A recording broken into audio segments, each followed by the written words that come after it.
Koikimedia, Sawani Baba. Koikimedia, Awani Baba.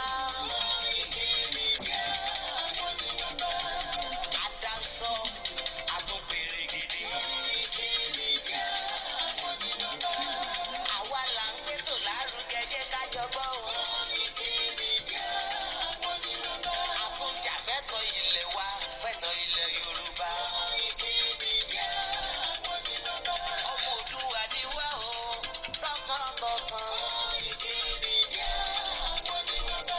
Ikú tí ó ṣe bí lébi òsì, àdìmú bàbá iyọ̀. Koikimedia, Awani Baba.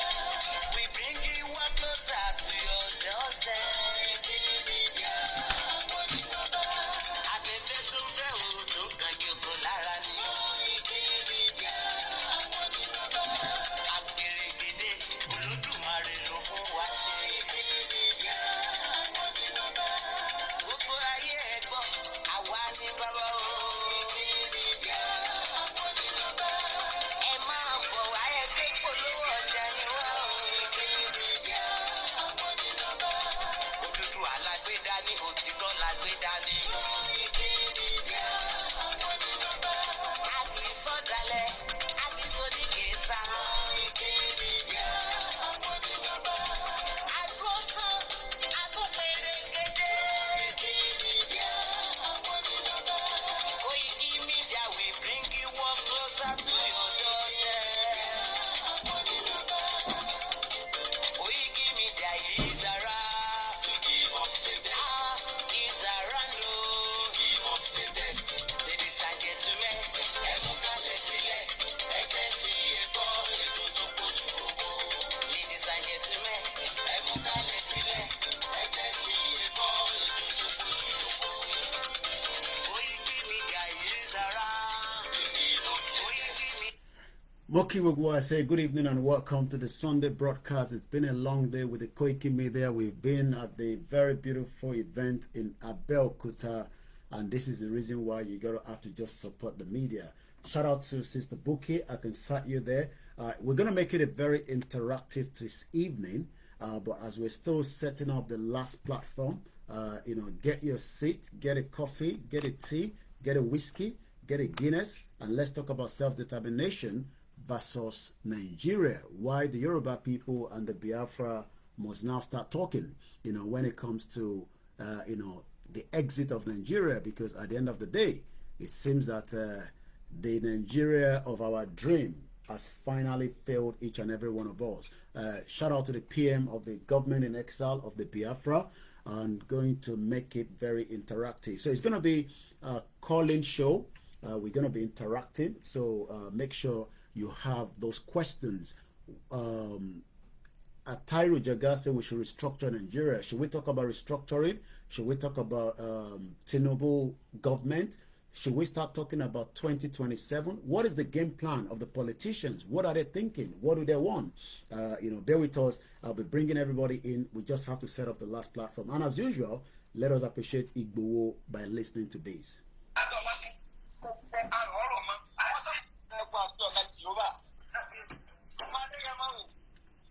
Ọjọ́ òní ọjọ́ tó lápẹ̀rẹ̀ gidi gan-an ni fún gbogbo ọmọ Yorùbá dàda. Ṣé orí ni ọmọ Adéyẹmọ ọba ti pọ̀ tá ìbá yọ ọ́? Ẹni aláborí ọmọ ti lọ wò ó. Èyí tí wọ́n rò yíyẹ olúwo ọba ń ló kúkú ṣẹ. Sáńtì ọba Adéyẹmọ Ìgbòho ṣàṣẹ́bẹ̀ lọ wà. Ọ̀gá máa dúpẹ́ Olódùmarè ọba òkú ni. Ṣé ọba ti tàbí wòlé pọ́jọ́ òní ó tó pé tọ́kì lọ́fẹ́ wá láàrin àwọn ọmọ adarí mú gan? Tàbí tó ọba ti tàbí kí ọmọ láàrin ìfẹ́ kí lọ́ máa ń fẹ̀ dá òfin irọ́. Ọjọ́ máa dúpẹ́ lọ́wọ́ alágbẹ̀dẹ àyànmá ọba tó fi ọ́ dára tó kùn. Ọmọ Adéyẹmọ o, ìwọ náà fọ́ Olódùmarè ọba ní tí ọlá lù gẹ̀. Ẹ̀sìn wọn wá o. Sunday o.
Ọ̀pẹ̀lá bàbá rẹ̀ lọ òròlù ọmọ pẹ̀lá.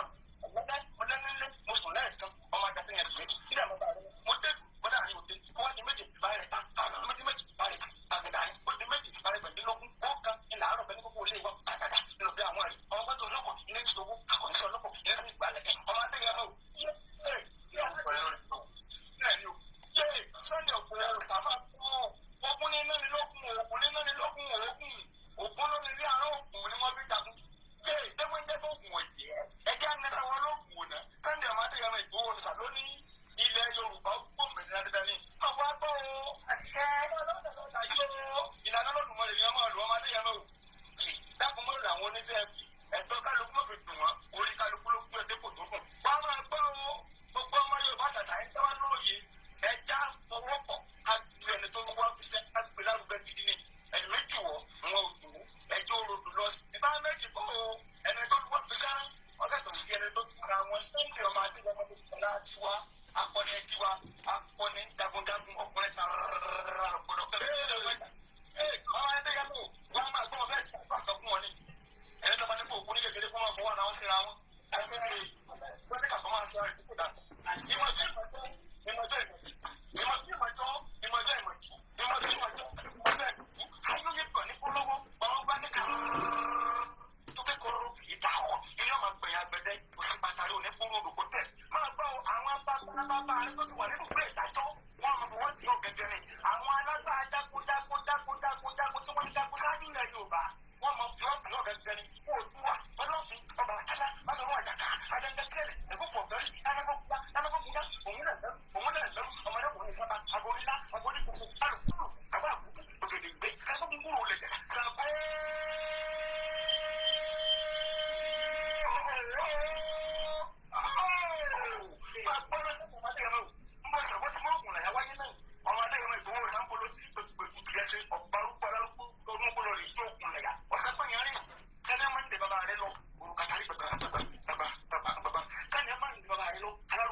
Adéyẹmọ.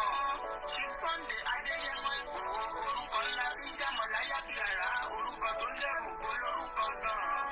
Ọmọ Yorùbá ẹ má sọ̀rọ̀ torí pé kòrà àkọlé fojú kégbodò láyé.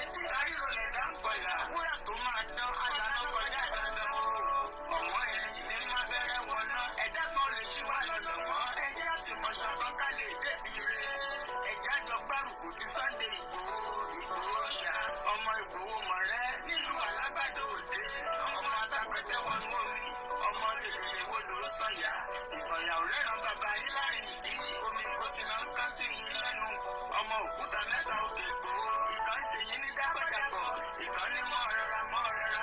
Ìkan tó kù nígbà tí wọ́n ò mọ̀ Ìgbòho mọ̀rẹ́. Kí ló dé Ìgbòho mọ̀rẹ́ sí? Ọmọ òpópó sánrán. Ìgbàdédé Ìgbòho sùn wọn láláìsí bẹ́rẹ̀. Wọ́n ní kó ní bẹ̀rẹ̀ ó máa kó bẹ̀rẹ̀ lọ. Ẹ̀sìn òní bímọ méjì ní Ìgbòho mọ̀rẹ́. Ẹ̀sìn gbà bímọ méjì ní Ìgbòho. Á fi kọ́ pọ́pọ́ sí. Ámúkọ yòókù bọ̀ sọ̀yà. Àtúmúyà rẹ̀ tí ò lọ́rọ̀ ọgbọ́. Á fi ṣẹ̀rù wálé. Wàràmùjẹ́. Ọmọ onílé ọ̀la. Àwọn àjòjì tó ń ṣẹ̀ṣẹ̀ yẹ́sẹ̀jẹ̀. Ọlọ́run ò ní bomi tó sí mu. Wọ́n láwọn ò ní bomi sọ̀yà wẹ́sẹ̀. Ìgbà lójú kò fẹ́ ní gbọ́. Gbogbo wọn náà sáré bomi kó sí mu. Wọ́n sì bomi sọ̀yà wẹ́sẹ̀. Ọmọ abẹ́rẹ́ mẹ́ta òde ayé. Ọ̀kọ́ ṣẹ́. Ọ̀kọ́ tẹ̀. Ọ̀kọ́ tó kù ní gbogbo ayé lọ́jọ́ kiri. Gbogbo ọmọ Yorùbá Sunday Ìgbòho onírèlè láéláé torí àbálásán nìkan ń dá òkúta òṣègbè fún wọn o. Ìmọ̀ràn lásán ni ti balùwẹ̀. Kókó sì kókó dòdò láyé ń bí. Ó kù díẹ̀ kí kọ́ domi ayélujára ìtọ́ ilé domi. Sunday Ìgbòho arógun má ti bí tó ń jà fẹ́tọ̀ Yorùbá ní sílẹ̀ tó kọ́. And a very good evening once again. Let me allow Sister Booki to join just as we go into the conversation. Good evening and happy Sunday. It's going to be a more like an interactive self-determination, restructure, regional government, election 2027. A lot of discussion as many Nigerians seems to be divided. Even the military are now saying that Simon Ekpa is being sponsored by the international countries. I don't know which countries they're talking about. So what is our take? I read Kayode Mola article. We see if we can touch on that. A very powerful article. A lot has been said in that article. Should we declare a Yoruba nation? And if we declare it, what is going to be, the consequence of it? And what is the way out? Many people have said, it now seems that, it's been a lot of talking and talking. What is going to be the final exit out of Nigeria? Many discussion, many fora. Do we get Yoruba nation inside a Zoom meeting? Do we get the Yoruba nation by making sure that our people are well aware of the movement? The transistor radio is currently in Nigeria, where it is now being sold at 35,000 naira. What that does is that you will be able to listen to a live transmission of at least 1 hour every Saturday and 1 hour on a Sunday. We got to be very, very specific on that. Maybe in the future, we might be able to get a FM, frequency, and you that have that radio will automatically be able to listen to it as well on that radio. The difference between FM and shortwave is that the government will not be able to stop these satellite transmission. But in the future, we might eventually also have what we call the FM frequency. So how do we get our people to start talking about Yoruba nation? Do we just do it on the social media? Or do we go back on the street and start this full campaign again as we started some few years ago? What is your take on all these? It is now coming up to the end of the year. It is a movement. We don't expect it to happen overnight. Do we start taking the real action and leave all the talkings alone? By now, we have not been distributing flyers. We've not been distributing leaflets, in our local language. We've not been distributing sticker. We've not been doing as much, but we have been saying that we want Yoruba nation. So as I welcome you into the Sunday broadcast, I know that I have, a Zoom meeting. It's just, again, a Zoom meeting. We always have so many Zoom meetings. Sometimes we spend 4 hours in the Zoom meeting. What is the actual way that you think that the Yoruba nation should go into as we end the 2023 and preparing for 2024. Let me say this clearly. The politicians are already preparing for 2027. They are already strategizing. They are preparing whatever is going to make them convince our people again that they should vote. Do we sit back and allow the same politicians that have kept Nigeria in the abject poverty? As we speak to you today, the percentage keeps growing. 28.8% is the inflation. Many people that have money are becoming very poor. Those that doesn't have are becoming even more poorer. You know, is it just about the Fulani attacking us? Is it just about the economy? What is the reason why we want Yoruba nation? What is self-determination? If somebody asks you now, why do you want Yoruba nation? How do you defend that? What do you say to somebody?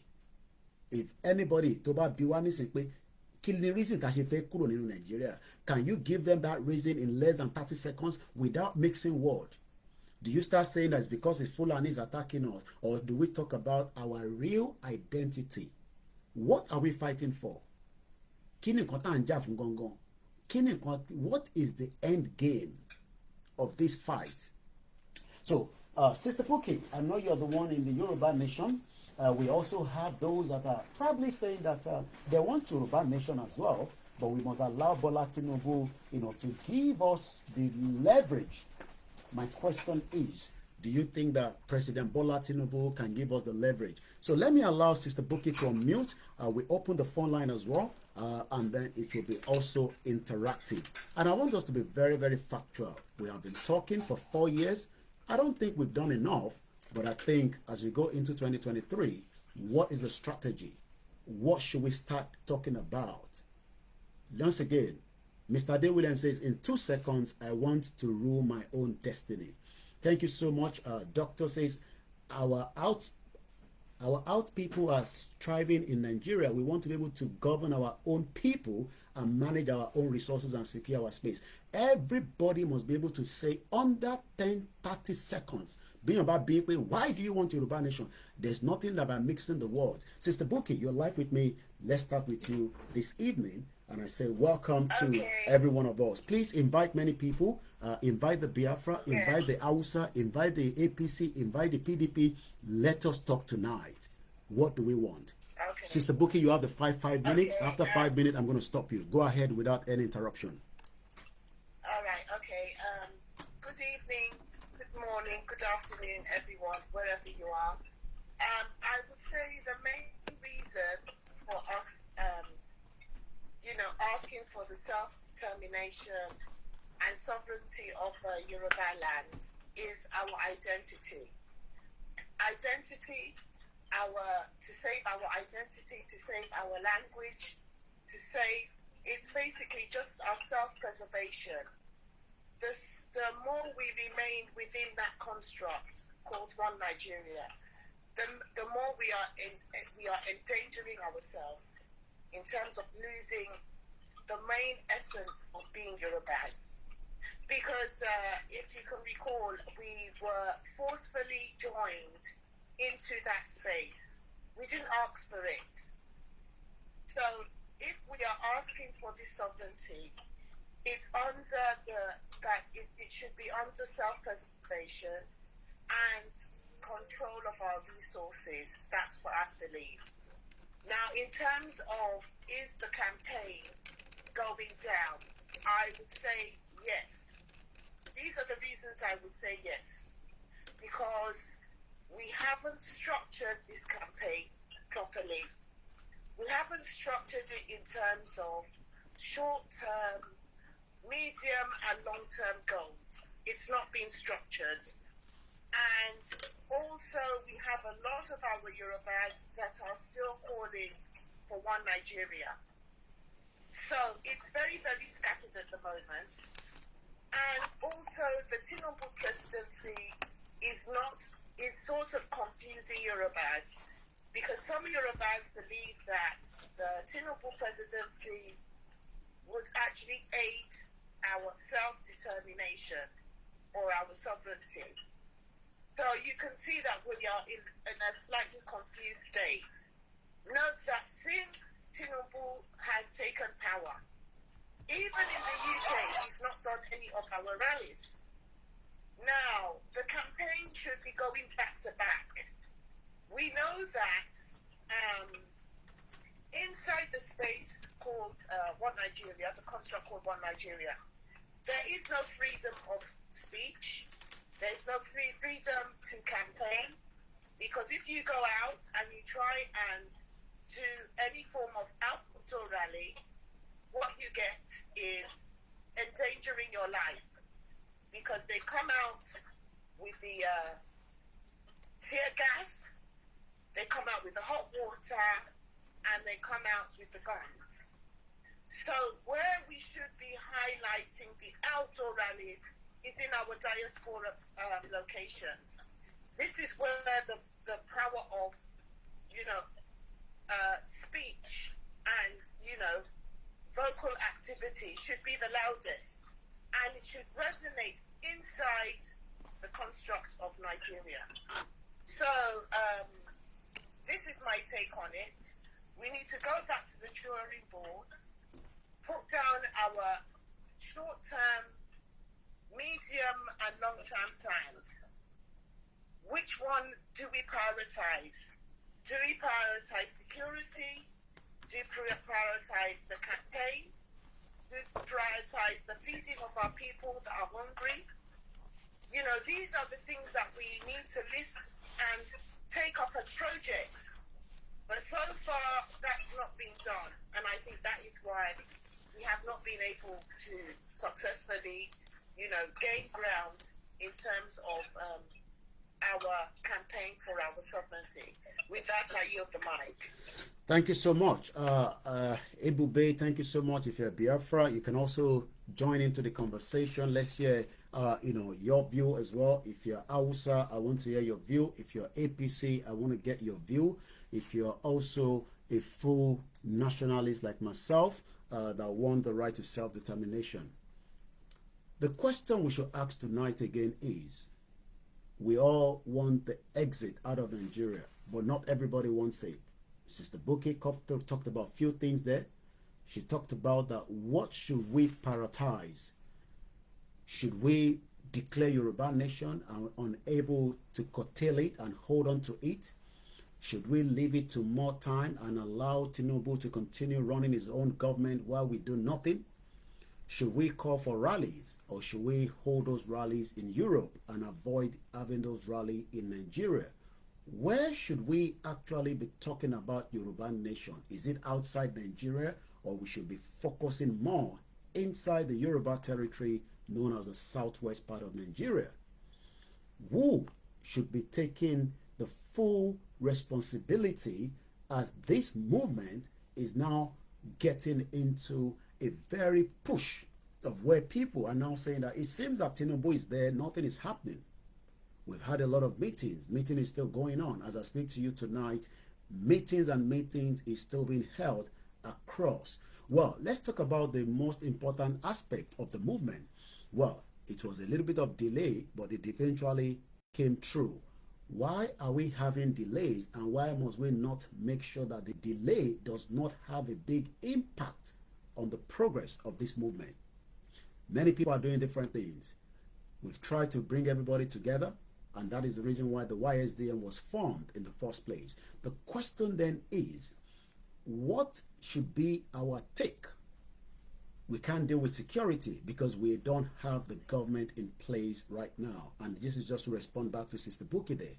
If you're talking about security, that is the security that needs to be something by our governors. We have governors that have security budget. We have governors that still have responsibility against our people. Should we push our people against the governors so that these governors can take hold of the security while we focus on the next stage? Should we call out and say to our people that in the new year we will all be out there and then demanding from our representatives? Because most time people say that, why are you not taking the movement to your representatives? We must take those representatives and hold them accountable for the reason why they are not listening to us. So many questions have been asked. Some have even said that the self-determination is different from Yoruba nation. So I'm trying to figure out. We talked about that at the beginning of the early hours of this morning. But we can't continue to be talking without putting the action in place. Well, we will not probably also compare ourselves with the movement of the Biafra, but we can learn maybe one or two things from them. Doesn't mean that we have to take what they are doing. But you can see that it seems that the government is not concerned about the Yoruba movement, but they are worried about the Biafra movement, because the question all the time is, who is sponsoring Simon Ekpa? So all these are questions. What about those that says that we should not divide Nigeria? But it seems that even those that doesn't want Nigeria to be divided, they are not too sure what they want. Some blame the leadership, that the leadership is the reason why we don't have good governance. If somebody asks you in 30 seconds, why do you want Nigeria to break? Mr. Alarekpe Israel says that, please let us start holding any rally in Yoruba land for now, because our life is in danger in Nigeria. Good evening to you, African Parrot. Once again, the phone line that you can call in as well. It's an interactive. We try and see if we can get as many of you. Plus 44 74 044 05917. We can do analysis from today till tomorrow. When should we start applying the pressure on the present administration? And when we say pressure, does not literally mean anything more than the fact that to let the Bola Tinubu government know that the Yoruba people are serious and they are ready to go. Should we just stick inside our different conversation here, or should we start making the push and get that push to every local government and every province in Yoruba land, which is about 191? My question tonight is, can we do it? Many people have already said that, the movement itself does not have a solid ground. I disagree with them. But we can add more layers to the layers that we've already built. We've built a platform, we've built a movement. How do we then make that movement to get the message that we want? If anybody thinks that the European countries, the Eastern European, the Western European, the Asia, the Chinese, the Americans, they are coming to help anybody, or the United Nations, nobody's coming to help us. But what they are telling us is that we have the right to self-determination. If we have the right, what should we do to apply that right? Are we going to do everything diplomacy? Are we going to negotiate? Are we going to make a push? What should we be doing?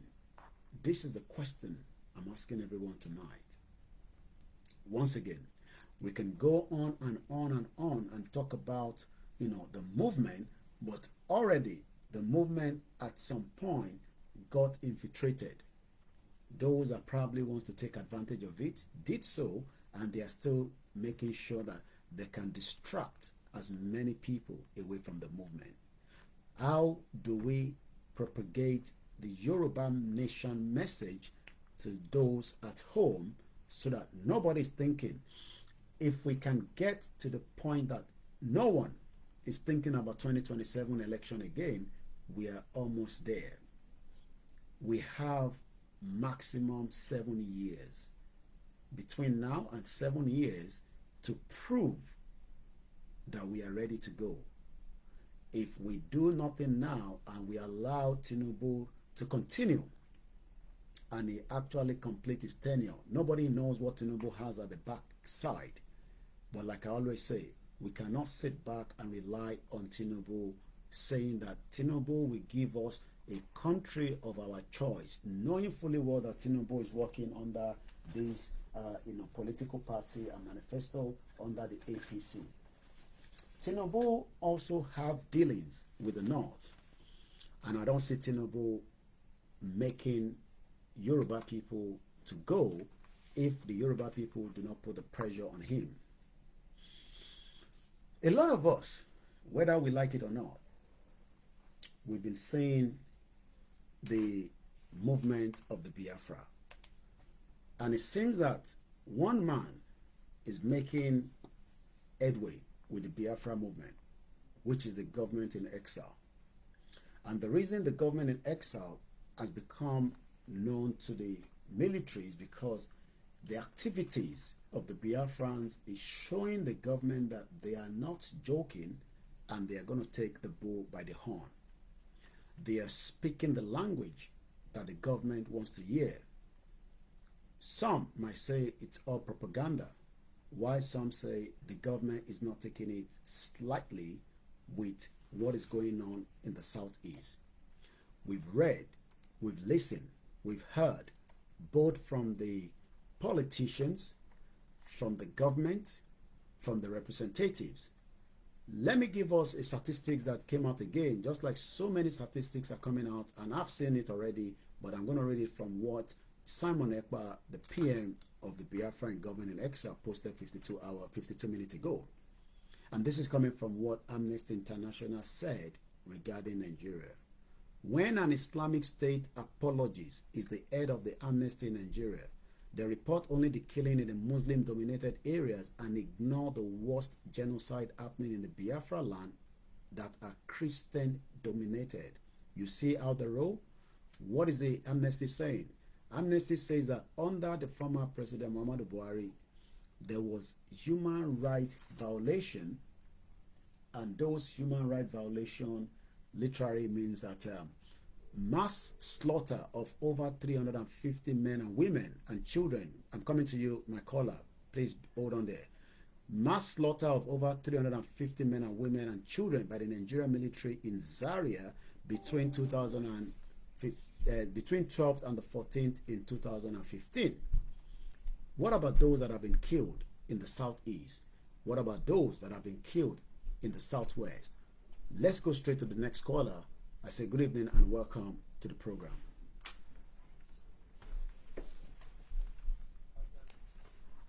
I can add it 1 minute. Yeah, go ahead.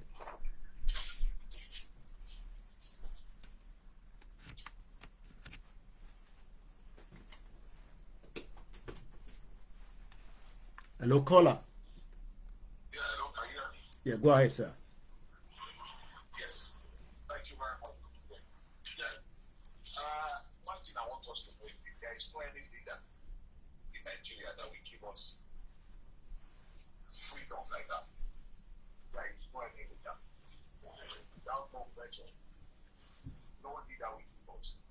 And who is to command the pressure is our own leader. It's painful to say.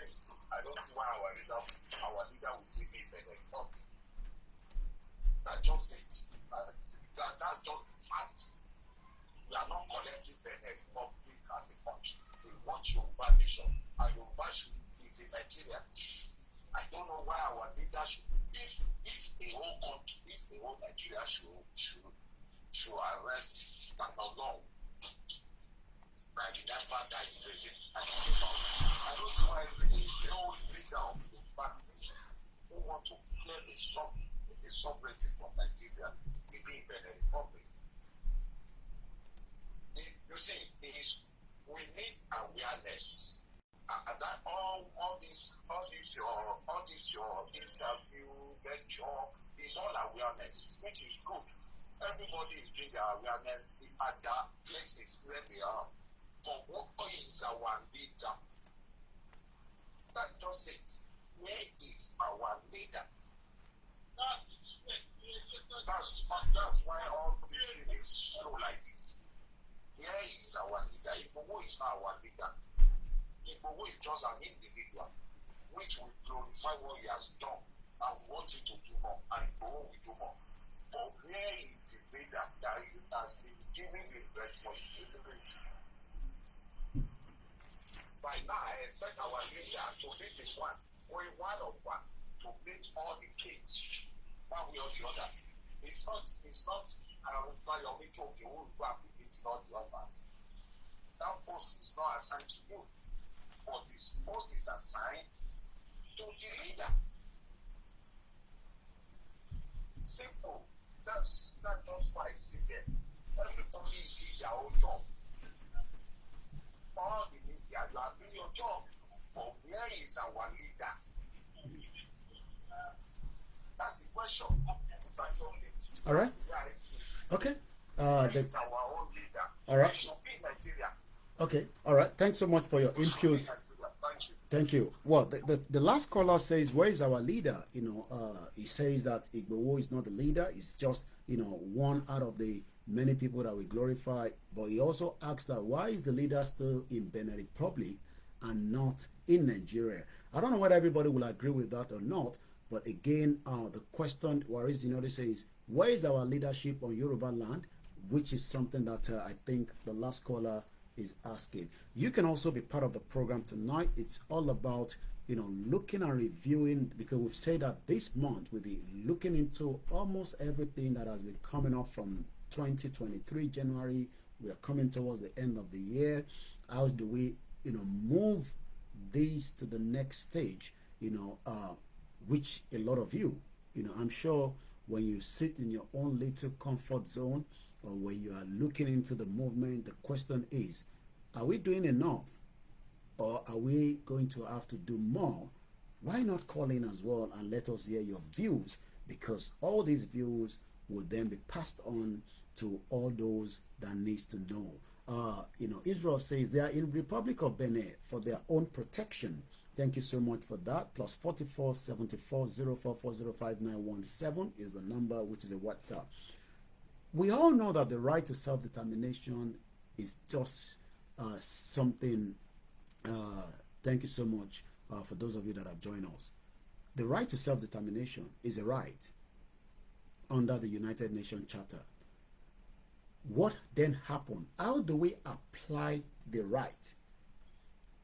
We know there's a right under the international law, because self-determination says, and I quote, that it is our fundamental right. My question is, how do we apply the right for every one of us that are ready for the right to that Yoruba nation? Should we take the right a little bit up, or should we reduce it? What is your take? We know that self-determination says that the right of the people, the right of the people, of a people to self-determination, is just a cardinal principle. It's a cardinal principle in the modern international law.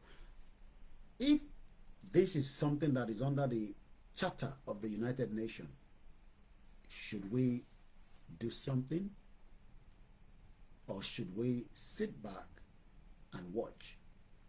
What do you think? What is your own view? What is your own take? Even those that are in government are as much as confused, because nobody now knows what is going to happen and what will be the end game. Nigerians and every one of us are waking up every day, and it seems that somebody is just waiting for one kind of push, and then everything will start falling apart. Who takes that push? The Biafra, the Yorubas, the Arewas, or just the average Nigerians that are tired of the country and they will react? All these are questions that many people want to know. It is easy for us to continue, you know, to come out. You go on this platform, you listen to them. You go on the next platform, you listen to them. Then the next platform, then the next platform. Then along the line, some might probably even distract as well, because by the time they don't have much to say, they will drag something else and talk about it. Self-determination. How do we tell President Bola Tinubu that the Yoruba people want out from Nigeria? How do we tell the governor of Lagos State that the Yoruba people want to exit Nigeria? How do we tell Seyi Makinde, Oyo State governor, that we want to opt out? How do we tell the Kwara State governor? How do we tell Kogi State governor, Osun State, Ondo State, Ekiti State? How do we tell them? Do we tell them by just sitting here on these different platforms and send message, and they will listen and they'll probably just ignore because they know that we are probably just ranting? And knowing fully well that we are not ranting, we are serious, we want a country, but how do we tell them? Because while we say we wanted the country, they are also saying that there must be an election, and that is the reason why election went ahead this year in February. What do we do to stop the next election in Yoruba land? We all saw what happened in 2023. What lesson can we learn? What do we need to do differently? Because whether we do nothing or not, election will still go ahead again in 2027, and then our people that we are fighting on behalf will still be given, false hope. And this is why we are now saying that we have the first 3 years left of this government. Nobody knows. Tinubu can lose the election, but I don't think he might, because he might eventually rig himself back anyway. But without talking about whether he rigged himself or not, do we do nothing until 2027, or should we start now? Someone says, Mr. Israel says, we need to continue to create the awareness, which is exactly what we are doing. And this is why the radio that have just been brought in might also add to the value of the awareness. How much more time do we need to continue to make sure that these awareness now must be scaled up? Waris Jinodu says, some know and the feeling the end game. It is the reason why they are positioning themselves overseas with the Yoruba looted wealth. What do we do as we go into 2024? Why not put the comment there? Or why not also call in and let's hear your view? Ijaya says, and I quote, we need our rally to come back to tell our public officers and the world that enough is enough and we want to go our separate ways. The Yoruba Nation movement, he says again, leaders cannot stay in Nigeria. They will get arrested, so the caller need critical thinking before asking a question like that. So what the caller that called earlier, Mr. TY, says that we should make sure that our leader is back in Nigeria and we can make sure he start the campaign from there. But someone disagreed that they might be arrested, and that would literally mean that, it will be a little bit difficult. 90Y says awareness needs to start by the next year. 2027 is just less than 3 years away. Mr. Abiodun just says, I pray Nigeria to happen quickly to those that are holding us back. That might not happen as we might want it quickly. We might have to make sure that something happens, which is creating much more, reflection to them. If we are saying that, and I know, Koiki, can I interject you? Sorry, I know you're live on air. Is it okay if I interject you and bring some suggestions? Yeah, go ahead. And I think I have somebody making a request. Let's bring that person in as well. Go ahead. Okay. Booki, yes. Now, like I said earlier, we need to go back to the drawing board. For me, I have always said, if we can work from outside in, the reason I'm saying this is because we are in our diaspora locations all over the world, we have more flexibility to make noise. So I think we need to first of all go back to the drawing board, put pen to paper and write down our short, medium and long-term plans.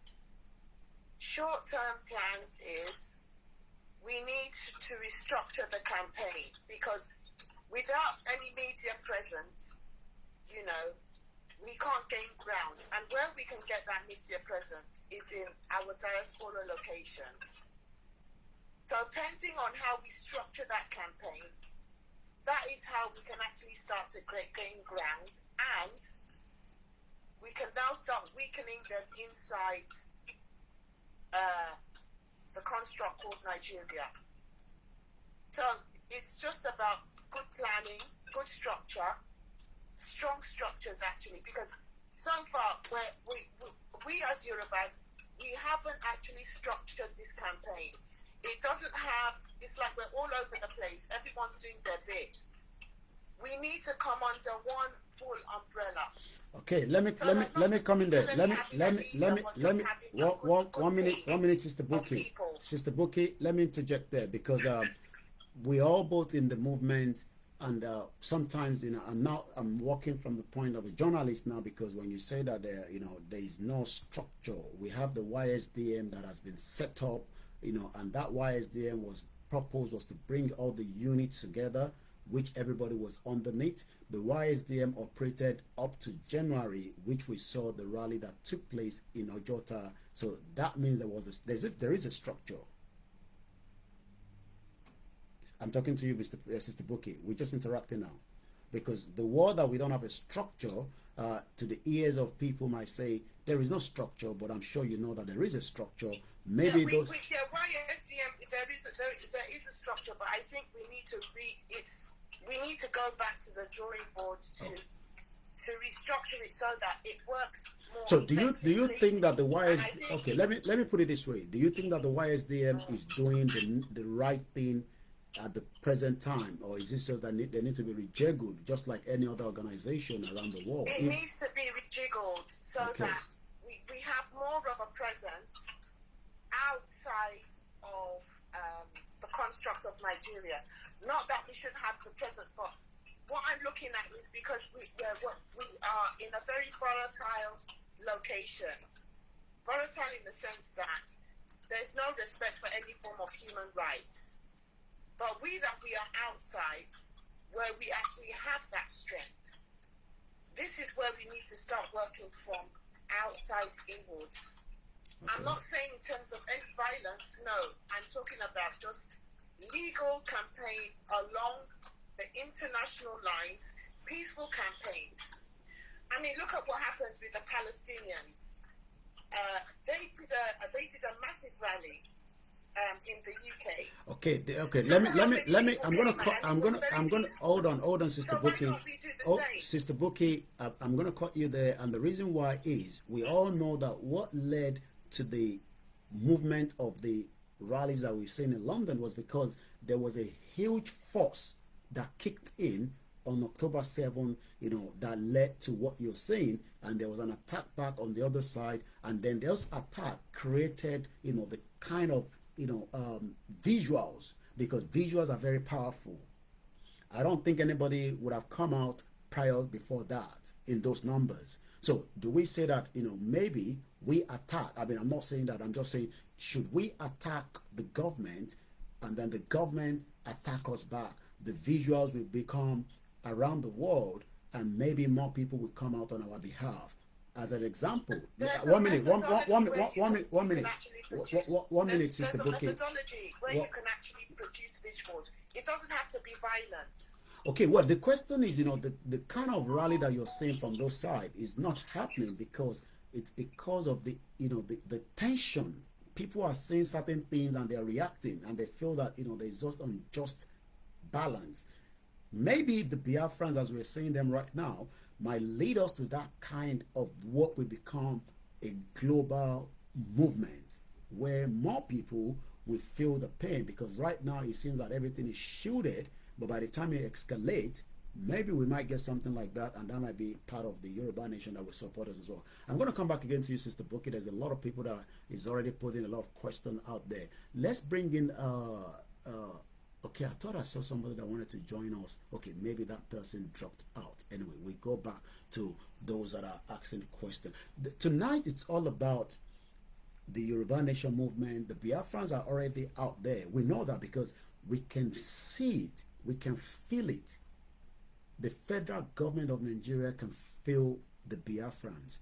Why are they not feeling us? It's because some say we've probably slept because Tinubu came to power.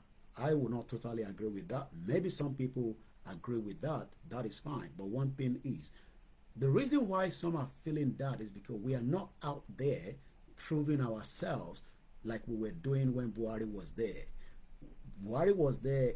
We were out there in London, in America, and it seems everybody, maybe there's too cold winter, and we forget about the movement. Okay, looks like Sister Booki dropped out. She might come back in. Why not let us hear your views? And I'm going to be reading as many comments that is coming through because it's all about us tonight. Good evening to you, Mr. Richard Alaba. Good evening to those of you that have joined us. Mr. Sally Babatune, good evening to you and those of you on the TikTok as well. So let's pick on the comment coming very fast. They're coming very, very fast. Ilule says, Ad country, good evening, Koiki. Please, let's plan for a full rally before the March next year. So we have to plan 3 months, is what he's saying. Waris Zinadu says, Yoruba Nation Awakening has reached and touched every geographical part of Yoruba land. There's no doubt. But how do we make sure it doesn't go away from their heart? Because our people will still end up and go and vote. We know that. Not that people are not going to vote, but can we stop them from voting in the new election that will be coming in 2027? Or should we just say, you know what, let us just leave it as it is? Evergreen says, why is there so long silent from Chief Sunday Igboho? Is a question being asked. Maybe somebody will be able to help us to answer that. So somebody says that, why is Igboho quiet? We're not hearing from Igboho anymore.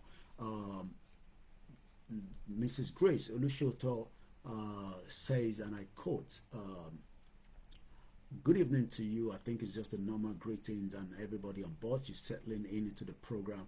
If you're also listening from the Biafra point, and if you're from Hausa, Arewa, and if you believe in one Nigeria, you can also come and tell us what you think. Many things is happening in Nigeria. Let's go back to what Atairu Jega said, and I think I have a video clip that was sent to me where we can listen rather than me reading what he said. We read it at the early hours of this morning, but I think it would be nice if we can hear his voice. So let's hear his voice. Let's see, I think someone sent me the actual video. Let's see if I can play that in a minute. So let's go on the, I don't own the copyright of this, but I'm sure we should be able to use it. It's from the Chinese television. So let's allow the advert to go through, and then we're gonna, talk about what Aitaru. Let's listen to him. This was what he said. He says, and I quote, Nigeria is a failing state. Atairu Jega, the former INEC chairman, is now calling for restructuring before 2027. The Yoruba Nation, no, the Afenifere, Ohanze, even Baba Adebanjo says, if Nigeria doesn't restructure, it will go in flames and all that. But eventually, nothing has gone in flames. Everything seems to be working, but the problem is, inflation is in the country. There's insecurity. There's instability. My question again is, there is just 3 years before 2027. What should be the plan of the Yorubas? I don't have all the full plan of the Biafrans, but we can see that there's a lot of activities going on from their side. Ilule say, Chief Sunday Igboho is quietly working background. He doesn't need to make as much noise as it was happening when he eventually became a target, but doesn't mean that he's not there, and I think that's an answer to your question, Evergreen. Put those questions out, even if they're tough questions, we will try to answer. Even if your question doesn't line with what we are discussing here, don't worry, I will not be partial, I will read it out. And you can call in as well. Let's listen to Atairu Jega says, Nigeria is failing state, and if it doesn't get restructured, all these are talk.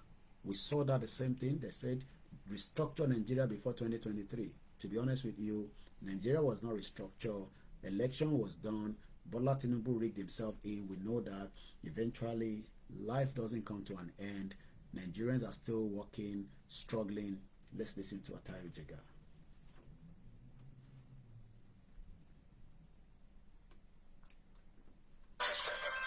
The call from former chairman of the Independent National Electoral Commission, INEC, Professor Atairu Jega, to lead us in the nation. Professor Jega, who described Nigeria as a failing state, adds that power devolution to the subnationals has become critical for the nation to develop. Well, this forms part of his recommendations for safeguarding Nigeria's future at the maiden combined convocation lecture of the Bauchi State University, Gado, while slamming the political leadership for what he described as reckless spending and abuse of power. The former INEC boss lamented the high cost of running the presidential system of governance in the country, which he says has become defective.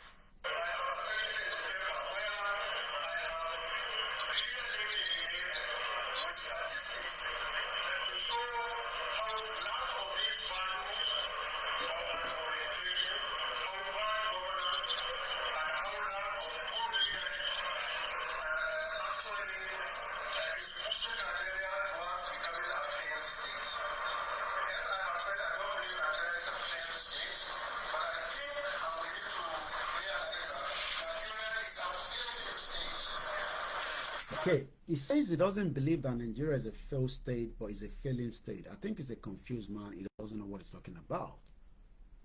Why is the movement of the Biafra getting that traction? Is it because they've been in the game for probably, good time before us, ahead of us? Or is it because they are doing certain things, that is attracting not just the government, but probably the international community that they are not talking? Because trust me, America is monitoring what is going on in Nigeria, between Nigeria and Biafra. Probably they are monitoring our own as well. They have different committees set up on our behalf, whether for good or bad. 2027, how do we make sure that it will be the last time election will be held again in Nigeria, or election is not going to be held? It's two ways. We say that there will not be election in 2023. I sat here, I talked about it, I gave my own perspective. You all call in, you all make decision, every one of us make decision, but eventually certain things, did not materialize. The next point is, how do we make sure that as 2027 is approaching, we must make sure that nothing happens in the Southwest? Dr. Benjamin says, if Biafra revolution against Nigeria breaks out in the east and the south and spread to the west, do you think that the Yoruba will stay neutral or support Biafra or support Nigeria? I think that 50% of Yoruba will not support Biafra. I know that because I can feel the energy of what they are saying, not online alone, offline. But those of us that are determined that we are ready to go, we will give that support. Because the Yoruba is divided. Half of them are sticking to Nigeria, not because of anything, it's because they can still see Bola Tinubu being there. TJ Baba say, if we can do the same thing that the Igbos are doing, some Yorubas disagree with some of those views. They say that the Biafrans are doing things that are too much, that the Yorubas should not go through that path. The question then is, what do we do to make sure? Mr. Perry said, how do we kick out those Dagboru people out of the Yoruba Nation campaign? You will not be able to kick out anyone because they will tell you they also have the right, just like those conservative Yorubas that are out there, and they will say all sort of things. We see them on the social media. So it is a very, very divided situation. But how do we take advantage of Bola Tinubu right there in the government while we can say enough is enough? Should we wait until Tinubu complete his tenure and then we come back and then we start talking when the next northerner comes in? That will be very, very difficult. This is a time, from my own end, that we should say enough is enough. But if we say that it is not enough yet, we will all be more in danger in years to come. 3 years from now, how do we plan the chart? What should we put in place? Some have said that we should go and set up some security outfit, blah, blah, blah, different things they say. Some say no. Sister Booki disagrees, says we should push from the side, from outside. And I guess Sister Booki is probably concerned that we don't want to lose any of our people. Not that we've lost much, but the little that have died during the movement. Because when people say, hey, so many people have died during this movement, I totally disagree with that. We know the total numbers of people that have died, killed directly or indirectly by the government. At least 2 that were killed directly, and more that were Adogon and Alhaji Fatai. We lost one during the Ojota rally. We lost one in a motor accident. We lost one that died naturally. We lost one that died naturally. So when people say, many people have died, no. 28,000 Yoruba people died during Buhari's government in 8 years. So the question is, should we go ahead and start holding the government position and lock it up? Should we do things that will start making the government to react, or should we continue to create the awareness? And because the reason why you're saying we should keep the awareness is to wake people up, but when we wake the people up, they will still react. So why not that some of us that are ready will react and allow the rest to follow, or are they going to attack us back? Because we go to Lagos State now, not everybody is going to support the Yoruba Nation movement because Tinubu is there in power. We know what they will do. We saw it in the last 2 outings in Lagos State. I mean, that was even before Tinubu came to power. Now that Tinubu is there, are we going to see the unity among every Yorubas to say, okay, now that Tinubu is there, let's all make a push? There is a lot, and we don't have the time. We must always wake up and remind ourselves that nobody wants you to go, and it is our responsibility to hold our politicians accountable. We can talk. If we're not putting the action to it, it will become just a talk show. This is not a talk show. This is real. Movement is real. Life will be lost. Things will be done that will not be comfortable for everyone. But if we do nothing now, it will backfire on every single one of us. And most importantly, how do we align with those other indigenous people and probably talk to them? I don't even know where Ninas is right now because I've not heard much from them, but I know that they were working quietly, especially those, within the south or, Middle East or Middle Belt, somewhere around there. How do we now tell Afenifere that enough of this nonsense, or should we just accept that Afenifere is just going to continue to ask for restructure from Tinubu and they're never going to get it because Tinubu is not going to give them restructure? Let me bring Jaja God. Good evening and welcome to the program. And as we discuss this, it affects Biafrans, it affects the Yorubas or the Oduduwas, it affects every single one of us, and even those of you that probably disagree with the country to be divided. Good evening and unmute yourself and let's hear from you. You have the 5, 3, 4 minutes to go ahead. Thank you so much, my brother Koikimedia. Thank you, everyone on this space. I salute you, my brother Archbishop, and everyone here. My brother Koikimedia, thank you for this program. And I want to say first on the issues that people were raising and the questions that they were asking. The person that said that Sunday Boho should come back and start a rally again, that is not going to be possible. Sunday Igboho is in exile, and he can be in exile and form the government in exile and sponsor the freedom of the Oduduwa nation. He mustn't be in the Zoom. He mustn't be in this jungle to champion the cause of the Oduduwa people. And you are a Koiki, you mustn't be in the country in this contraction to champion the cause. So anybody saying this is either the enemy of Oduduwa nation. Oduduwa must not be here. The people that are championing for this cause must not be here to do it. Everybody has seen how porous and how dangerous the country is, that this is an Islamic nation where they are kicking against anything that has to do with freedom of the people. And as such, we're going to use everything that is in our disposal to make sure that this country is on rest. That is for those people that are saying, is there another way we can do it without violence? If you're Islamic government, which Nigeria is a jihadist government, which Nigeria is a terrorist government, which Nigeria is criminals everywhere, which Nigeria breeds, there's no other way for you to break off from those clutches if you are not violent. And that is what we have tried. We have tested everything, and the result that the only way to go is to take the bull by the horn.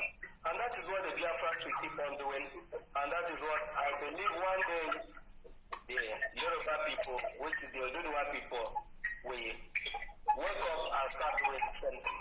But somebody who is not coming back to Nigeria, he can champion the cause of Oduduwa from where he is.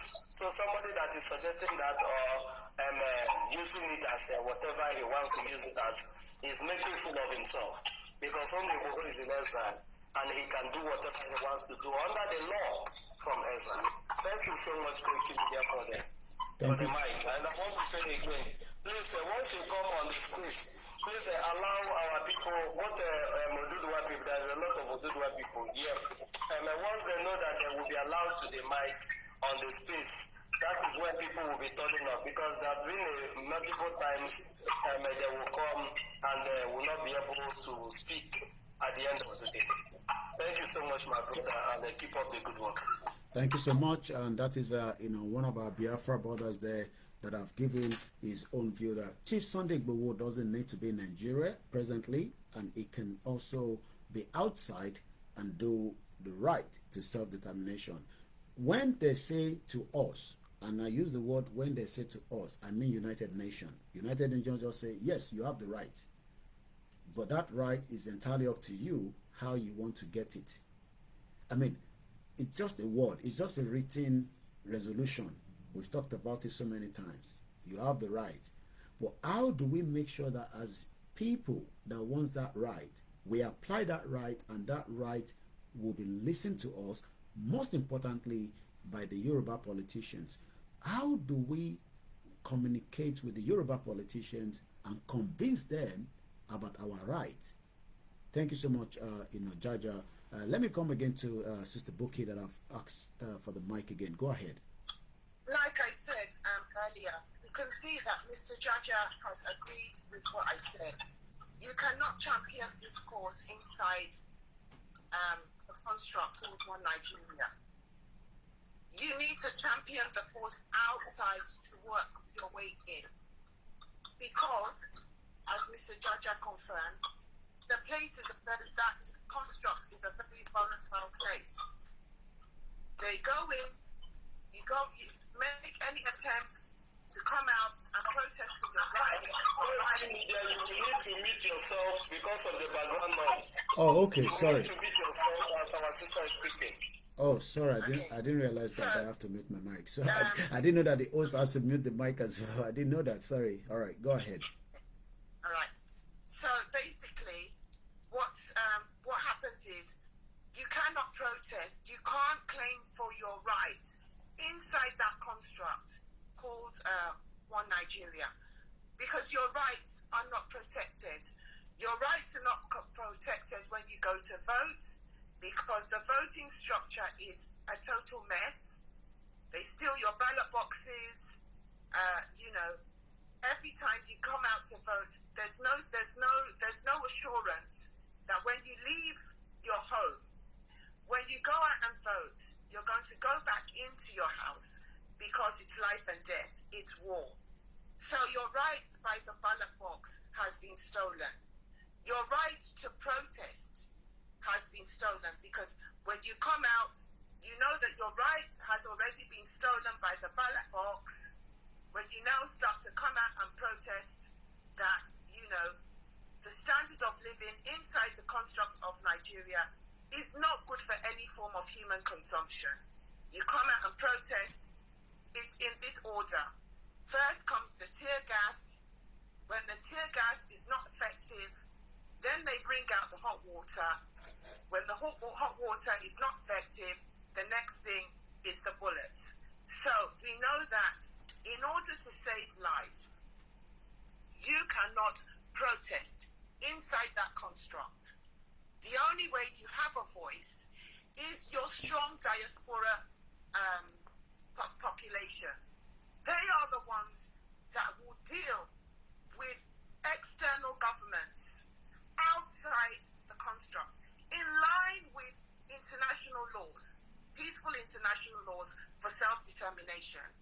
You have a voice, you have the ability to actually negotiate your way with other international governments, the UK government, the MPs, the international governments, from the American Congress.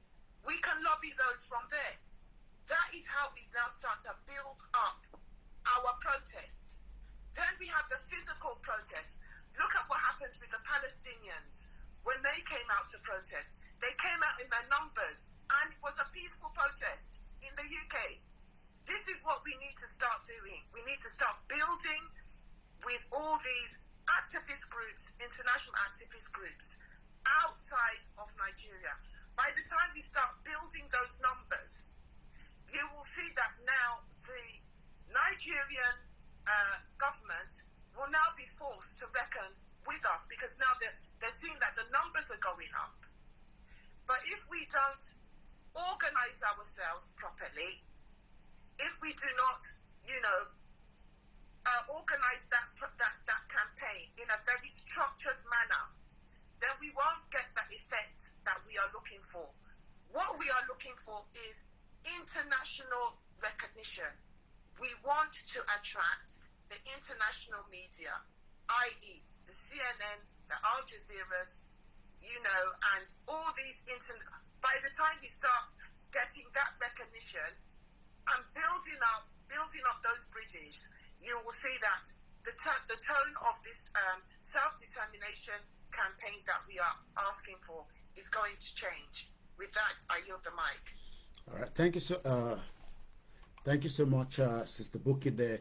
Well, there's a comment that I've actually come against you, Sister Booki. From Ijaya says that you're part of the Ominira group. I don't know whether you want to respond to that. That you also create division among us and the Yoruba Nation movement. I'll allow you to respond to that, along the line. He also says that Booki is part of the Ominira that created problems to the Yoruba Nation movement. He also went further to say Igboho is still mourning his mother and mother-in-law as well. These men have just lost two important people within a short time. So what do you want Igboho to do? It is not necessary that we do like the Igbos, because we are two different people, and the Yoruba Nation movement pattern is also effective. Our rally is working, and we should keep it up. Also, let's take some of the other messages that is filtering. No, I have to make the correction there. I've never been part of the Ominira movement, never. Okay. As a matter of fact, I was against that particular sector of the campaign. Okay then. Because of the way in which the distribution of the petition was disseminated. Okay. So I was never ever part of that campaign. Right. I need to make that correction. All right. I have always been on the right side, Okay. which is to structure a campaign that is going to work for us, and it has to be an international campaign and not one that works from outside. From inside out, but from outside. Okay, let me, before I come to Jaja, Sister Booki, I mean, we saw that, what actually let people fall in love, I mean, to start with, was not just because Igboho was part of it at the beginning. We saw that, Professor, went to the UNPO, Unrepresented People Organization, which is what you said, let's use a platform out there. And if I play back, that, which I'm going to do right now, so that we can be able to get a feed of that. Bear with me, Jaja. Let's quickly filter that in, so that way it gives us exactly, what Professor did. It's a 1 minute 48 seconds. Let's listen to it together. 45th member of the Unrepresented Nations and Peoples Organization, leader of the Yoruba World Congress, Professor Banji Akintoye, says the membership represents a very important step in the collective quest of well-meaning Yoruba people to achieve the goal of dignity and self-determination. It is my great pleasure and pride to inform you that the Yoruba Nation has been admitted to the membership of UNPO. UNPO means Unrepresented Nations and Peoples Organization, with its headquarters in The Hague. The UNPO expressed their gladness to welcome the Yoruba Nation as a new member of UNPO, and they're looking forward to working with us. It is important because it is a great stride, and and it represents a very important step in our collective quest to achieve the goal of dignity in the country in which we live, and also to achieve the goal of self-determination for our nation. Our Yoruba nation now has a voice on the international stage via the machinery of the UNPO, which maintains a permanent presence before the United Nations and before other international agencies like the European Union, the African Union, the United States government, and the governments of various other countries across the world.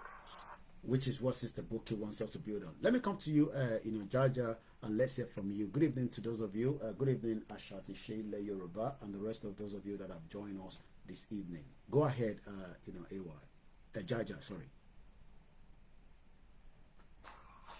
So much, my brother. AY is also our brother. Thank you, Koikimedia. And I just want to throw in something from what our sister said. You know, one thing these people have used to keep us down for a very long time is that recognition of a thing. They made this thing go into our head that when you're not being recognized by the UN, by all these powerful nations of the world, that maybe people will not listen to whatever you want to bring on the table that concerns your freedom. And by so doing, you willingly will your own willpower to another person to decide how you live your life and how when you react to some certain things that you're not comfortable with. And that is what the Biafrans has been able to break that codel, that we don't wait for any international body to recognize us, not Al Jazeera, not a BBC, not a CNN, not any of these powerful social media that is controlling the world.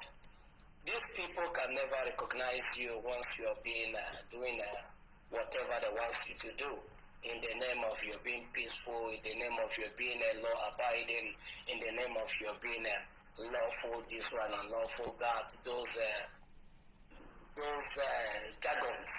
They will never listen to you. The only reason why people are talking about the Biafrans today is because of the actions that is on ground.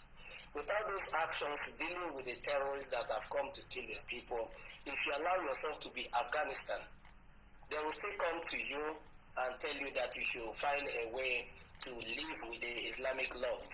That is what they are telling to the people that is in Afghanistan today. But when Afghanistan is being run over, they even equip the people that use the equipment that they supply them to run over Afghanistan. And today the women of Afghanistan that are not comfortable with Islam are forced to obey the laws of Islam. And they are saying that they are going to do something to make sure that the rights of the women are being protected in Afghanistan. But that is just a Jack and Bull story.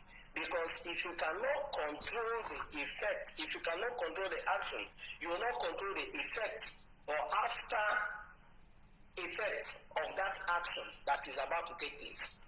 So if you cannot control the action that is coming, which is Islamization of Nigeria. What is coming to Nigeria is not even Islamization.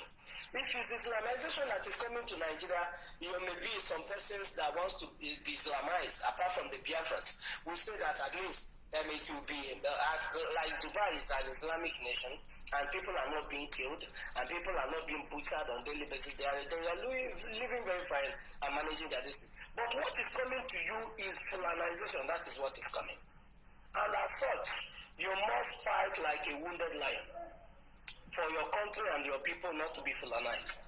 If you allow yourself to be Fulanized, that is the worst thing that will ever happen to any being that walk the face of this earth.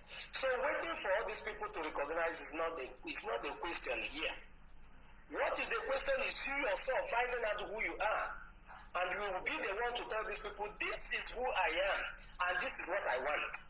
Everybody's going after his own interest. The people you just mentioned and all these big nations, they are going for their interest. And their interest is to make sure that you yourself, the Africans, are impoverished, for them to remain as a giant, as a big nation where you will be running to for a greener pasture. When you're running away from a greener pasture just because you have bad brothers and sisters that find their way in the seat of power and choose to defend the interest of the enemy, rather defending your own interests. So we shouldn't be working for anybody to recognize us. Let's recognize ourselves. If those people want to recognize us in the future, what we are doing, bringing on the table, they need us, not that we need them. So if they want to recognize us, that is good. If they don't want to recognize us, we are human beings before their recognitions. Thank you so much, Koikimedia, and my sister that just spoke. God bless you so much. Wow, very good output there. Good evening to my brother. Shout out to African Confidential. Shout out to Bishop Additional. I think somebody complained about you, Bishop Additional. I think I read a comment that you always mixing us with Egyptian or something of such. I read a comment on the one of the feed. I don't know whether you're going to clarify that. Tonight is all about as we try to see. I'm going to bring you in, Archbishop. I've seen you. I actually brought you in, so bear with me just a few more seconds. Many of us now that are preparing our mind, we're tired of Nigeria. We want recognition. We want the world government that cannot even make decision. I don't know whether some of you follow what is happening in the United Nations General Assembly, where they're using veto to counter veto. I mean, they cannot stop anything because literally United Nations, nobody even knows whether they are still useful or they are not. I will leave that for some of you to decide. But do you think that the United Nations and those countries underneath cares? One thing is, many countries will even be divided when there's more problem in Nigeria, because it will make them to start understanding that maybe it is the time that we let people go their separate ways. But if we are waiting for the American government to intervene, maybe they might not, or maybe they might. I don't know. But what do we need to put on the table to get the message out? That is what we are discussing tonight. Many of what is happening in Nigeria today, even the military says, and I quote, and maybe Sister Booki, maybe we might get to that stage where the military, I want to bring that up quickly, from the PM Biafra, where military is now accusing him of being sponsored by countries outside Nigeria. Let's see if we can listen to that. This is what he says. Expose all those ones doing those tests, especially people like Samuel Iba. He's sitting down there in comfort. Some countries are encouraging him to do what he's doing to Nigeria. He says some countries are encouraging him. So maybe by the time we are fully kicked in, they might also say Igbowo is being encouraged, or Babakito is being encouraged, or whoever is going to be the name they're going to pick on. We don't know which name they're going to pick on, but for now, they've bracketed us as one body, which we are under the leadership of Professor Banji Akintoye. Unmute your mic and let's hear from you. I'm going to stand up while you're speaking. I'll be back in just about a minute, but I'll probably pick along the line what you're saying. Archbishop. Go ahead. Let me hear from you first before I mute my mic here. God bless you, Koikimedia. God bless you. Go ahead. Thank you. Yeah. I am the Archbishop of the Most High God, and I want to thank everybody on this space. I see my brother King Jaja of Biafra. Something caught my attention.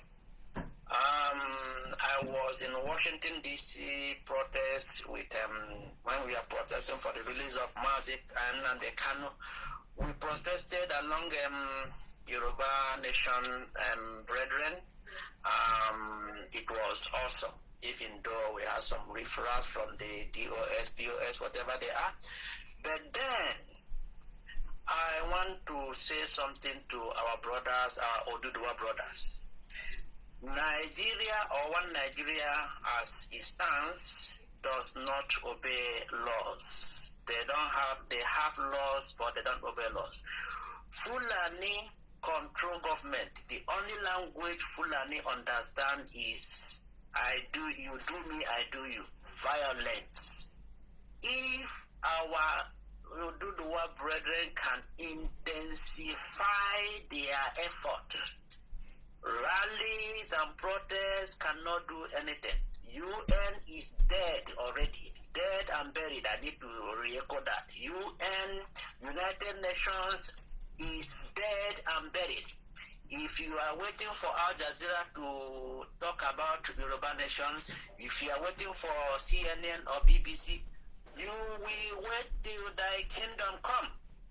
The only thing they will understand is water. As it is happening in the East, let a Tishete or whatever, I hear that from my, is it a Tishete or whatever, death, let it be on the Yoruba Oduduwa nation side, so that it will be hot, the devil will be hot. Let me tell you this before I conclude, that the disintegration of the country called One Nigeria will save life. It will save life in Europe. It will save life in America. God bless Oduduwa Kingdom. God bless the Biafrans. And remain the Archbishop of the Most High God. Thank you so much. And I picked a couple of what you said there. If we wait, we will wait forever.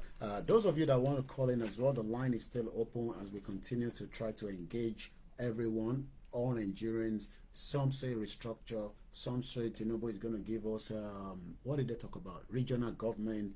While Tinubu continue to run a dead ship like Titanic, many are still having this hope that it's going to happen. +447404405917. My name is Olami Koiki, and this is Koikimedia Live, as we continue to also make sure that we lock the date and the time. Is coming up to 2100 hours here in London, 17th of 12, 2023. I'm trying to pick up, something that one of our brother wrote in an article that I read today, and I guess is somewhere in one of my phones. I'll see if I can retrieve it as quickly as I can. As we have been talking about Nigeria, definitely nobody knows when everything is going to go down. But the politicians are also making sure that Nigeria doesn't go down.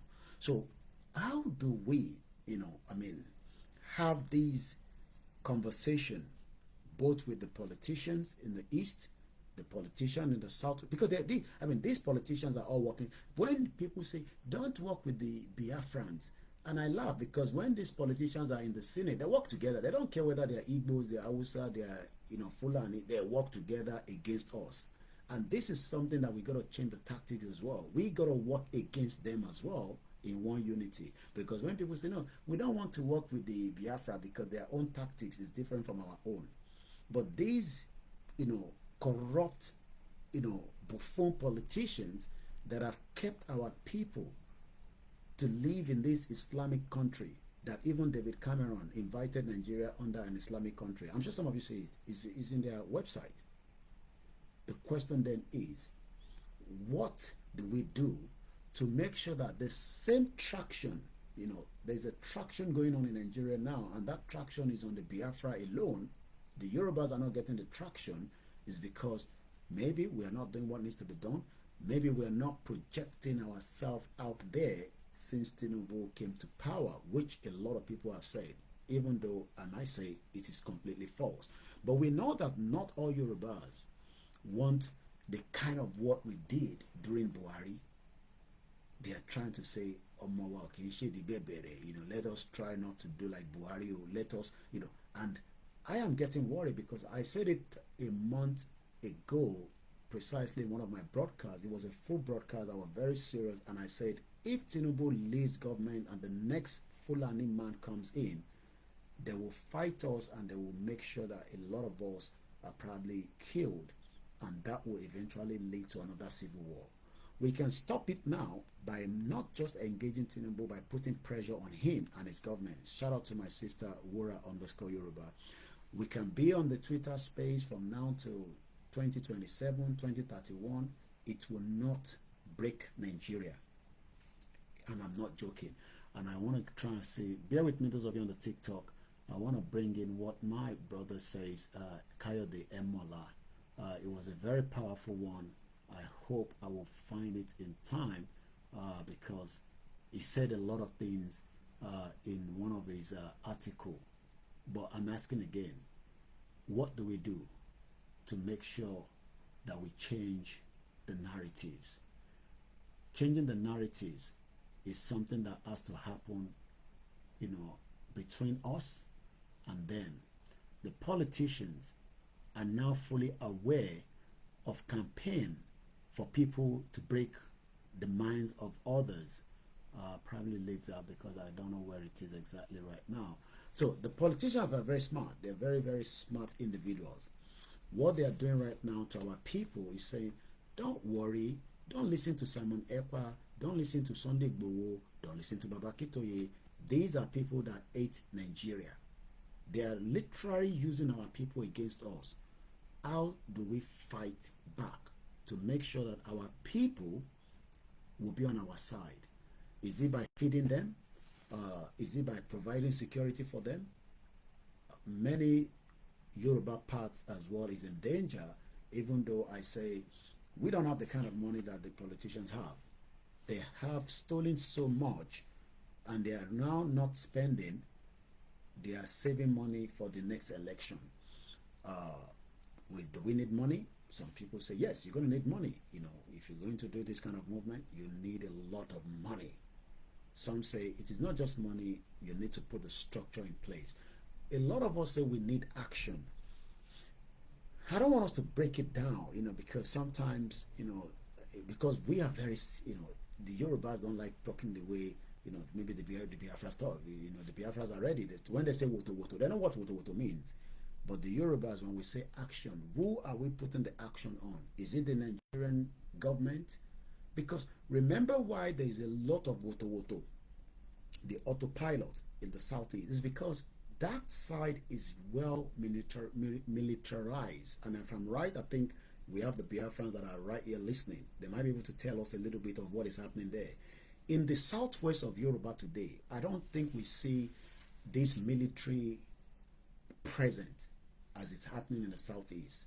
I might be wrong, but I'm sure many of us can confirm that there is not much military present. There is a lot of military present in the southeast, and this Biafran government in exile disagree with that because these are not military from even in Nigeria. They are now terrorists in uniform. And I'll tell you why before I allow Mazi to come in there. The Inspector General of Police, Egbetokun, said, and I quote, after the attack on Adamawa police station, that the Nigerian military are just as the same like Boko Haram. I never said so. You can read it. It is out there. So automatically, we are now saying that the southeast, where it is being militarized, where there's a lot of military, these are not Nigerian military anymore. These are now Fulani terrorists in uniform to show them pepe. And that is why there is a lot of confrontation there. We don't have that kind of confrontation. So when we say we want action, is it the action in rally? Or what kind of action are we talking about? Action to set up a government in exile? Or action to engage our MPs here in UK? Probably the same MP that never talked about Mazinam the Kano kidnapped from Kenya. Or, as Bashikun said, we sue and try to untangle this amalgamation and we de-amalgamate it. How do we stop all these? Time is not against us anymore. If we have not allowed election to partake in the Southwest, it will have given that reaction. There would have been some kind of, confrontation, the kind of action that we want. But the Yoruba people say, Imilokon, and they went ahead. And then we are back again to where we are. Go ahead, Mazi, and let me hear from you as well. Good evening to those of you that have joined us, and welcome. Thank you so much, Comrade Booki. Thank you for hosting the praise and also having me. Thank you, my Biafra comrades and my ladies in the house. My name is Onye Kashuku, aka Nkodenamba. Koiki, before I go on, I want to remind the listeners, those who are skeptical of what is going on or what we're doing, I want to remind them what former Chief of Army Staff of Nigeria, General T.Y. Danjuma said.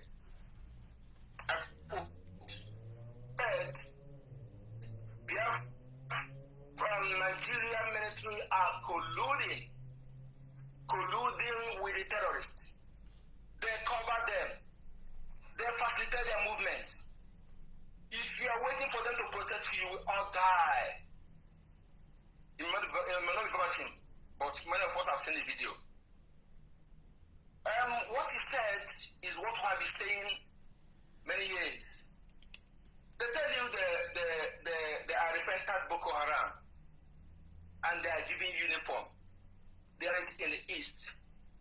They are in Ibubago, they are in AVG. You see, those Fulani terrorists that occupy our bushes, reason why our leader Mazina Kano from ESN was able to dislodge them from our bushes. You know what they did? So they went back and come in military uniform. I am telling you, 99% of those being deployed in our land are terrorists. They will use maybe those who speak one of the Biafra tongue, put them in front, or the planes born in our lands. Let me tell you, I'm speaking with experience. My fellow Yoruba comrades here. I schooled in Ondo State, precisely with the local government. I know Otukupa, I know Ondo, I know Odibo, I know Ilaje. I speak Ekale fluently. I know what the Fulanis are committing in Yoruba land. Not everybody who speaks your tongue today are your blood. I want you to be careful of this. There are many, those who just speak your tongue, they are not your blood. They are being used to deceive you. And if you fall for this trap, you will regret it. You must rise up and take this opportunity. The reason why you see them in the east, they see that they're stronghold. And if other indigenous people rise up and take this opportunity, everything is gone. They cannot take everyone. That is why they deploy all their military, all their equipment. Terrorists are killing people in the north, the military, but they cannot go there. They tell them not to kill the terrorists, but they go to east, killing innocent people, killing pregnant women and children. That is why if you're a good one person, you're hearing my voice and your brother is in the Nigerian military, tell him if they deploy you in the east, resign, because we will not forgive you. You must go down. We have been killed. Many places. They kill in Headbridge, they pour them acid to destroy their faces. They kill different places. Look at the language they used to use in our lands, in checking points. I go shoot you, nothing will happen. And they actually shot many. Nothing happened. But now something is happening. Because they can no longer kill and go scot-free again. We are armed. And we are going to fight them to finish. You know, there's a time you push people, you kill people, you get them traumatized. We have been traumatized and we are graduated from trauma. We are now radicalized. We are entering into beast. And that beast not to innocent people, not to innocent people, but against those who have come to kill our people, to kill our women, harvest their organ. Obasanjo formed SARS. Britain, we are funding SARS. SARS, majority of SARS officers are from North, but SARS mainly operated in Lagos and the East. They kill our people, they harvest their organ. There was a time 7,000 pennies are costing national vessel. Whose pennies are those pennies? Abakile was a police officer, but Abakile had a state in the North. A police officer. He led SARS for almost 10 years. And people are being missing. They kill them, they kidnap them, they criminate them, they stop them, they take over the road, they kill them and harvest the organ. That is what is going on. In many barracks in the Biafra lands, they are being, where they keep organ of our people, they harvested. They keep them. Let's not forget that the senators, they have signed the organ of Nigerians with the Gay Foundation. We don't make it up, we speak with facts. We have millions of controlled truths, so we don't have time to speak propaganda. We speak with facts. That is why we are angry. And if you pull an and go and think that they are stubborn, think that they can cut people pieces, we can do that 100 times more than them. Just that we value human life, because our ancestors laid the foundation for us. But they were not cowards. We are going to fight Fulani and their cohorts. In fact, they will regret coming to crossing Biafra land. Because what we have suffered in our land since Nigeria was that contraction, that incompatible union, unsustainable kind against money to call Nigeria was created in 1914. No areas on this planet that have suffered such in their own land. And we have taken it much. We have this beyond our neck. We can no longer bear it. And any politicians who is supporting this, any indigenous politician, any indigenous person supporting them in this gross crime against humanity, they will suffer it. I want to remind us who is half CBN Luther. Go and choose half CBN against his people. The half CBN Luther he choose today, his people are being killed in mass in his own land. Learn from the past mistakes to avoid the future one. Don't allow the miracle to look who is there like a ceremonial president to deceive you. My fellow Yoruba community, the true blooded Yoruba sons are I'm talking to you. Not infiltrated blood, because I know there are many infiltrated blood in your land that are causing havoc. And if you allow them to deceive you, oh, it will be disastrous. We know what we're saying. Look at the Hausa people who speak their tongue, who some of them are the guidance of religion. Look at how they destroy them. No person is being occupied by Hausa people. Fulani has taken over. Remember before, it's Hausa Fulani. Now is Fulani. Learn from the past mistakes to avoid the future one. Rise up. Now that Biafrans are doing rise up, don't sit back. Otherwise, if you sit back, you are creating a horrible footstep for your children and unborn generation, and that will not be a go well. I want you to rise up. Koikimedia is doing a great job. I am following you and sharing your message. You may not know me in person, but I have a different account I used to follow you. But my name is Oyeka Chuku, aka for the number. I'm telling you facts. I'm speaking because of what I experienced, not just because I have. I experienced many things. I thank God that great sons and daughters of this generation are rising up, who don't listen to the lies they were told in the past, because they want to all divided. Just let's take a look. In the South 17 states, they have the governors forum. They arrogated our people, put them on, but they get you divided. But when you are united, you can't be penetrated. That is why they keep on using religion and the politics to divide our people. And yet, some who think that educated, they cannot reason. That you have a PhD, not just school PhD and then PhD, and they cannot reason. It's nothing. They think that they can speak grammar. Why can this person who cannot speak grammar be doing your professor? He cannot reason. Let us reason. What makes us human is ability to reason. Another guy on my feet and that's living on my knees. Justice Merely, unquote. Thank you again. I'll be back. Wow, that was a very powerful one from the brother there. And truth needs to be said, whether we like it or not, the Igbos will never be given opportunity to become the president of Nigeria. Tinubu will do his own tenure and hand over back to the north. And we got to start putting things in place, because the calm down doesn't wait for anybody.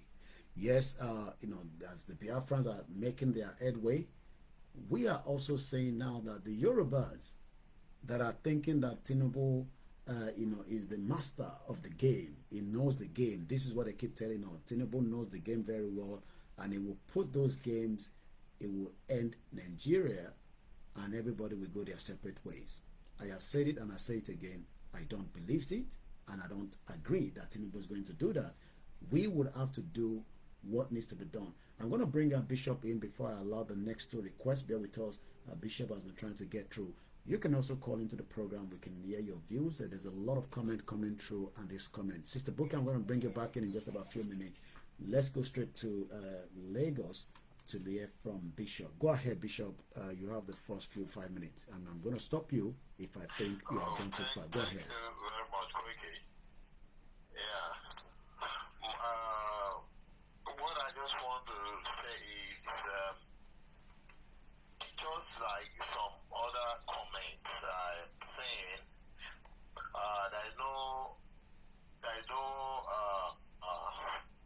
amount of maybe rally or sort.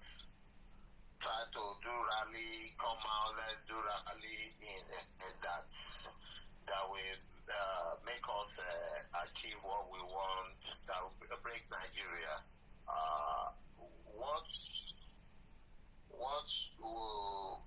We are setting the right path that we should follow, and that right path is according to what Professor Banji Akintoye laid down.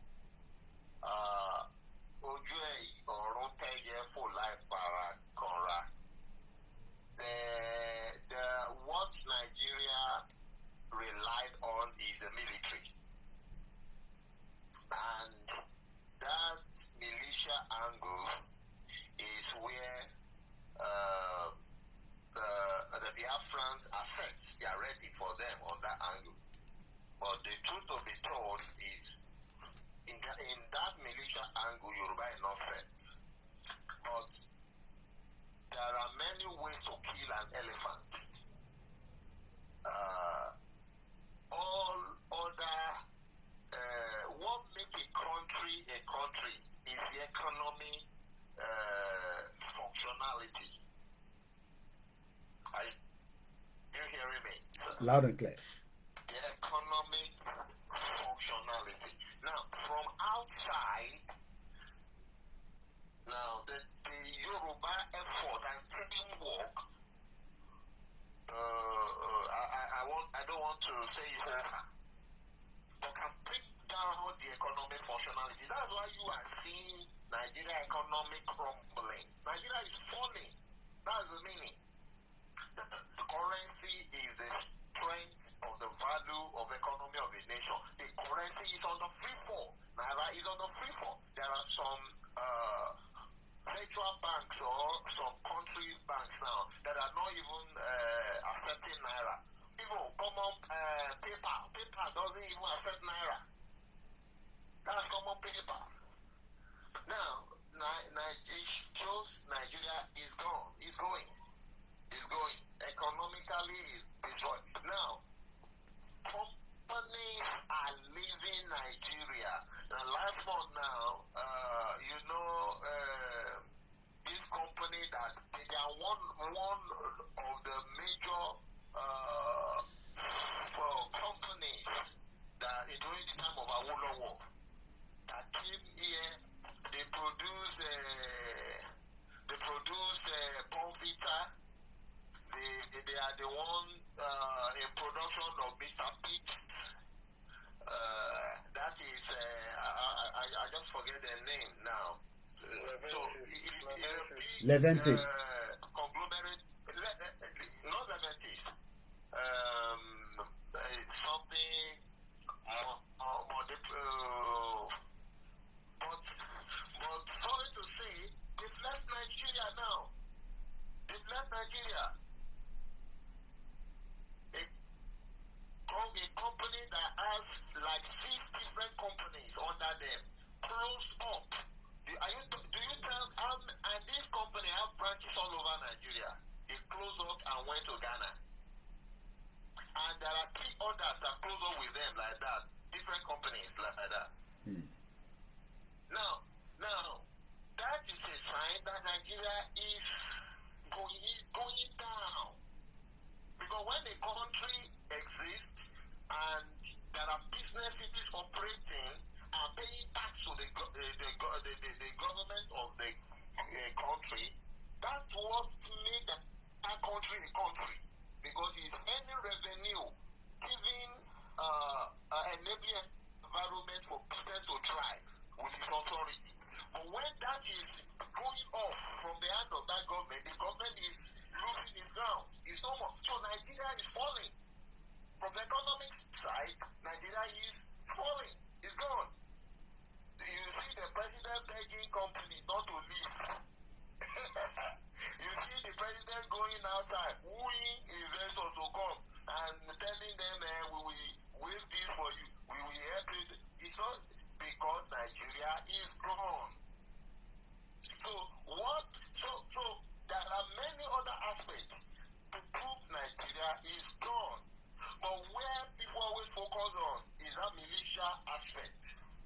That is the final point.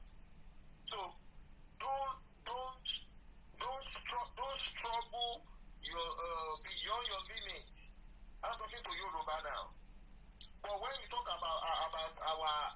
in the Biafra, concerning the militia aspect, they prepare for it. They are ready. But when you talk about the Yoruba, Yoruba is not ready for. So don't push. Don't push. You are not ready for that. Don't push. But there are some aspects you are capable of doing that. There are many ways to bring down an elephant. Be doing that. So, but when everything escalates, we know that Yoruba have capacity to defend this territory. Yoruba has capacity to defend itself. Yes. So that is a point. I just want our Yoruba people to understand and don't run another man's show. So before you go, Bishop, before you go, I'm gonna come to you on the space, Mr. Paul. The politicians, our politicians in the Southwest, how do we also probably engage them from the point of the first one you've talked about? We are not ready. I mean, everybody can say it, whether we like it or not. As much as we might say the Biafrans are making the push, and the reason why I said at the beginning, and I think my brother confirmed that we don't have that kind of military being enforced on us in the Southwest. So even if we say we want to do woto woto, who are you going to be doing woto woto with? But I think the woto woto that needs to be done now is with the politicians, not through armed struggle. But what are the woto woto that needs to be done with the Yoruba politician so that they can come back to their sense? Yeah. Yes, that's what I want to say. That's what I want to say. When we are listening to our leaders, our diplomatic leaders telling us to calm down on our kings, to calm down on our politicians, and all that, it's because it's just like a campaign time. They are campaigning to them that you should repent. The day of judgment is coming. So we've all listened. Nobody is abusing any politician again, and nobody is talking evil about any king. But we are seeing that they are not interested, and it is vividly and it is clear they are not interested, including the action of one of the Prosperous King yesterday. The Aujale. But our attitude is that when that woto now escalates from the east, we should not listen. When we are doing submission that time, I said that when that thing escalates, it is not the time to listen to any our king. The first is to expel all the king, because it just is power more. At that time, they are not repenting. The second is to hunt all the politicians, because it's time of judgment. And when all these people run away, what will be left is their dogs, all these uniform men that they will give instruction, they give money to go and kill citizens for them. And when those ones look back, they can't find them. They will try to take military intelligence. When they see that it is beyond their capacity, they will flee also. That's all. Then we can now defend our territory by ourselves. Okay. Because sovereignty belongs to the people. So the people, that shows that the people, that is revolution. That Showore is now saying that is the revolution. It's because the people have now risen. And that's justified. Okay. All right. So that is it. That is it. So the woto is to our own people. Okay. That's clear. Okay. And at that time is not the time to listen to anybody that please let us not do our people. Let us not. No. The compromise is what keeps us in slavery today. They have shown they are not interested, and we have given them time enough. That's what we should reply to whoever is telling us to not calm down at that time. All right. Well, I think the submission from Bishop, let me summarize it quickly before I bring in Mr. Paul. And I'm going to bring Jaja in back again. When some of us say we want action, I mean, we not say, and I got to be very clear because I know that this, my platform, is the most target platform, because they know that whatever comes out of here, I have toned down, on these we're gonna fight. And the reason why I've toned down on it, because I realized, just like Bishop, it seems that the Yoruba people are not ready. We're not gonna fight. So what we are gonna do is we are just all sitting and waiting. And at that point, when things start heating up on the side in the east, maybe, as Bishop said, the reflection is gonna come down. What Bishop is saying is that it doesn't literally mean that the woto that you're saying in the southeast will be the same woto in the southwest. The woto in the southwest is because we have these, our traditional leaders that we are talking to as Omoluabi. That ethos of Omoluabi will stop to exist at some point. But the question is, when exactly would that point come true? Let me quickly go to Mr. Paul. Unmute yourself, let's listen to you. And I'm going to come back after Paul to Sister Booki. She's been listening to some of the submission, and I want her to respond to some of the few things she's picked up. Go ahead, Mr. Paul. Thank you, my brother Koiki from Oduduwa land. You see, I heard political statements. My brother has just spoken. He's just presenting a political statement. We say it the way it is. Don't forget when Sunday was still in the zoo. He was giving them woto. That's the reason why they go after him. That's the reason why they kill people in his home, trying to kill him. That's the woto we are talking about. With the woto, you don't have to prepare for it. You don't have to announce for woto. All you need is for somebody who stood his ground. Because anybody that changes their principle because of who they met, that person is not willing to be a leader. When some people was there giving them woto, what did they do? The political stooges you have in your land and my land, Biafra land, Otutuwa land and Biafra land, they come after Sunday and say, hey, there is a way to do things. Those people are stooges, they are not leaders. So please, my brother, don't make political statements. Let's get somebody, or anyhow, you can running around with Mr. Bo to see what can happen. That's the thing. You saw when he started the woto. And all of you people we are running air basket from your land. That's the reason. That's what we are talking about. They need somebody who can push them. If you don't push them, they keep on pushing you. Ilori is gone.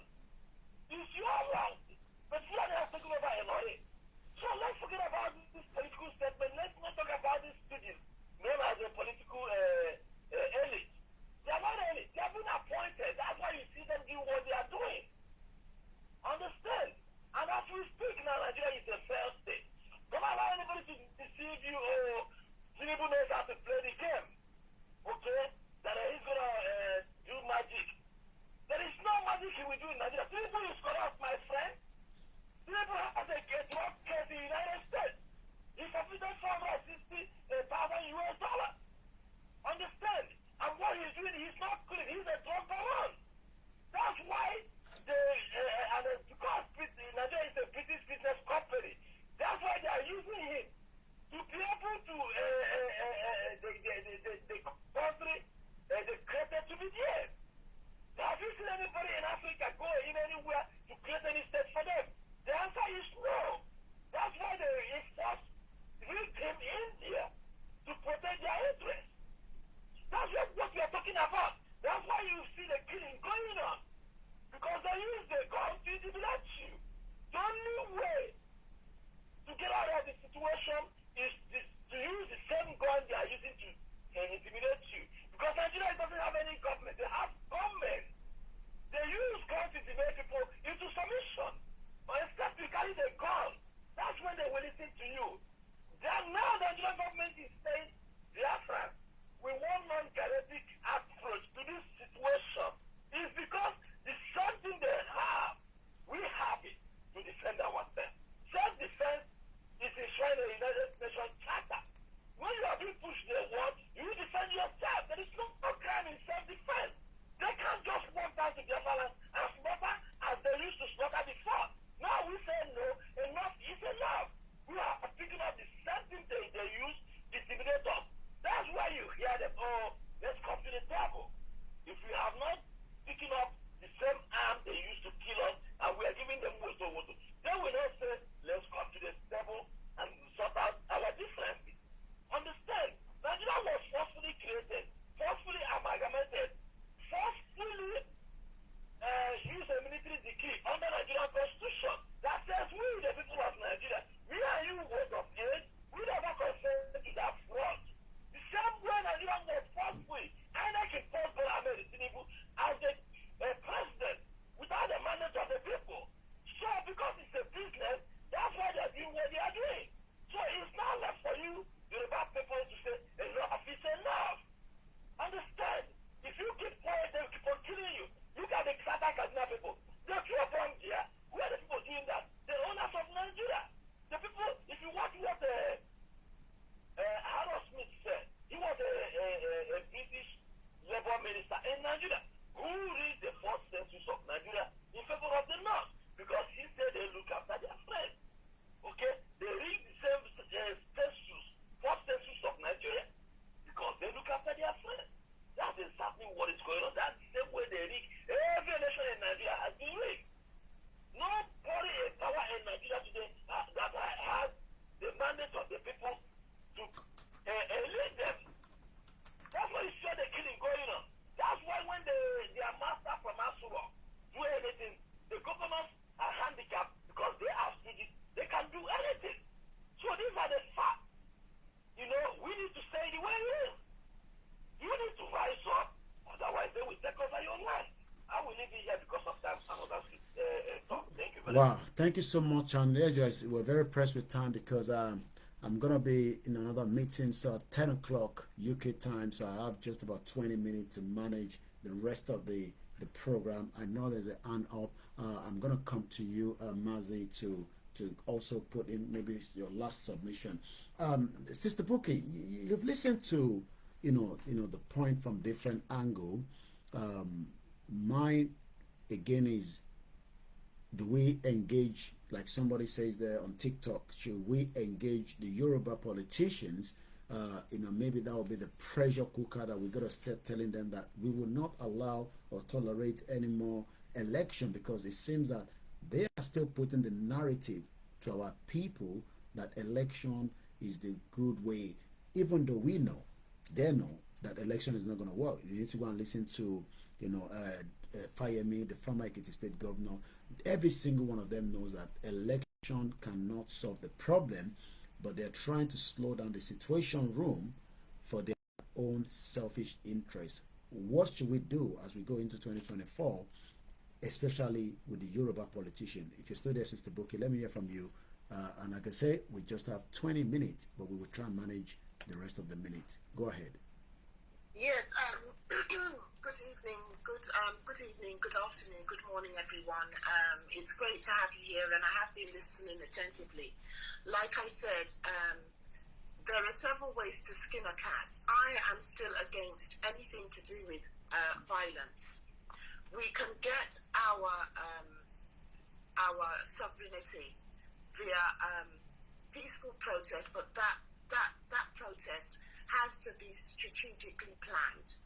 There's a way in which you can protest from outside, and you can now start to build those bridges, build those supports. There are so many groups that will join us, and we will get the numbers.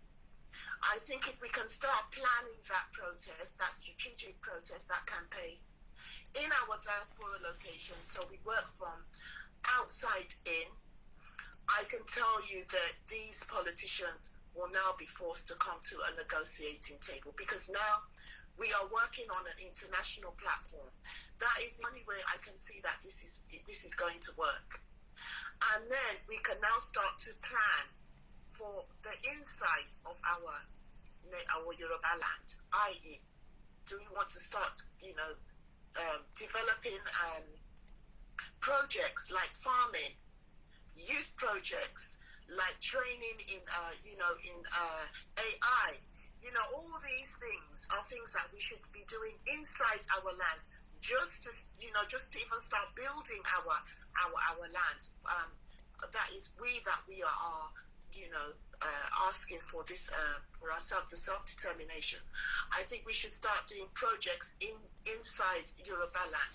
So the protest should be outside, which is the campaign should be outside in our diaspora locations, and then we start, running projects inside Yoruba land.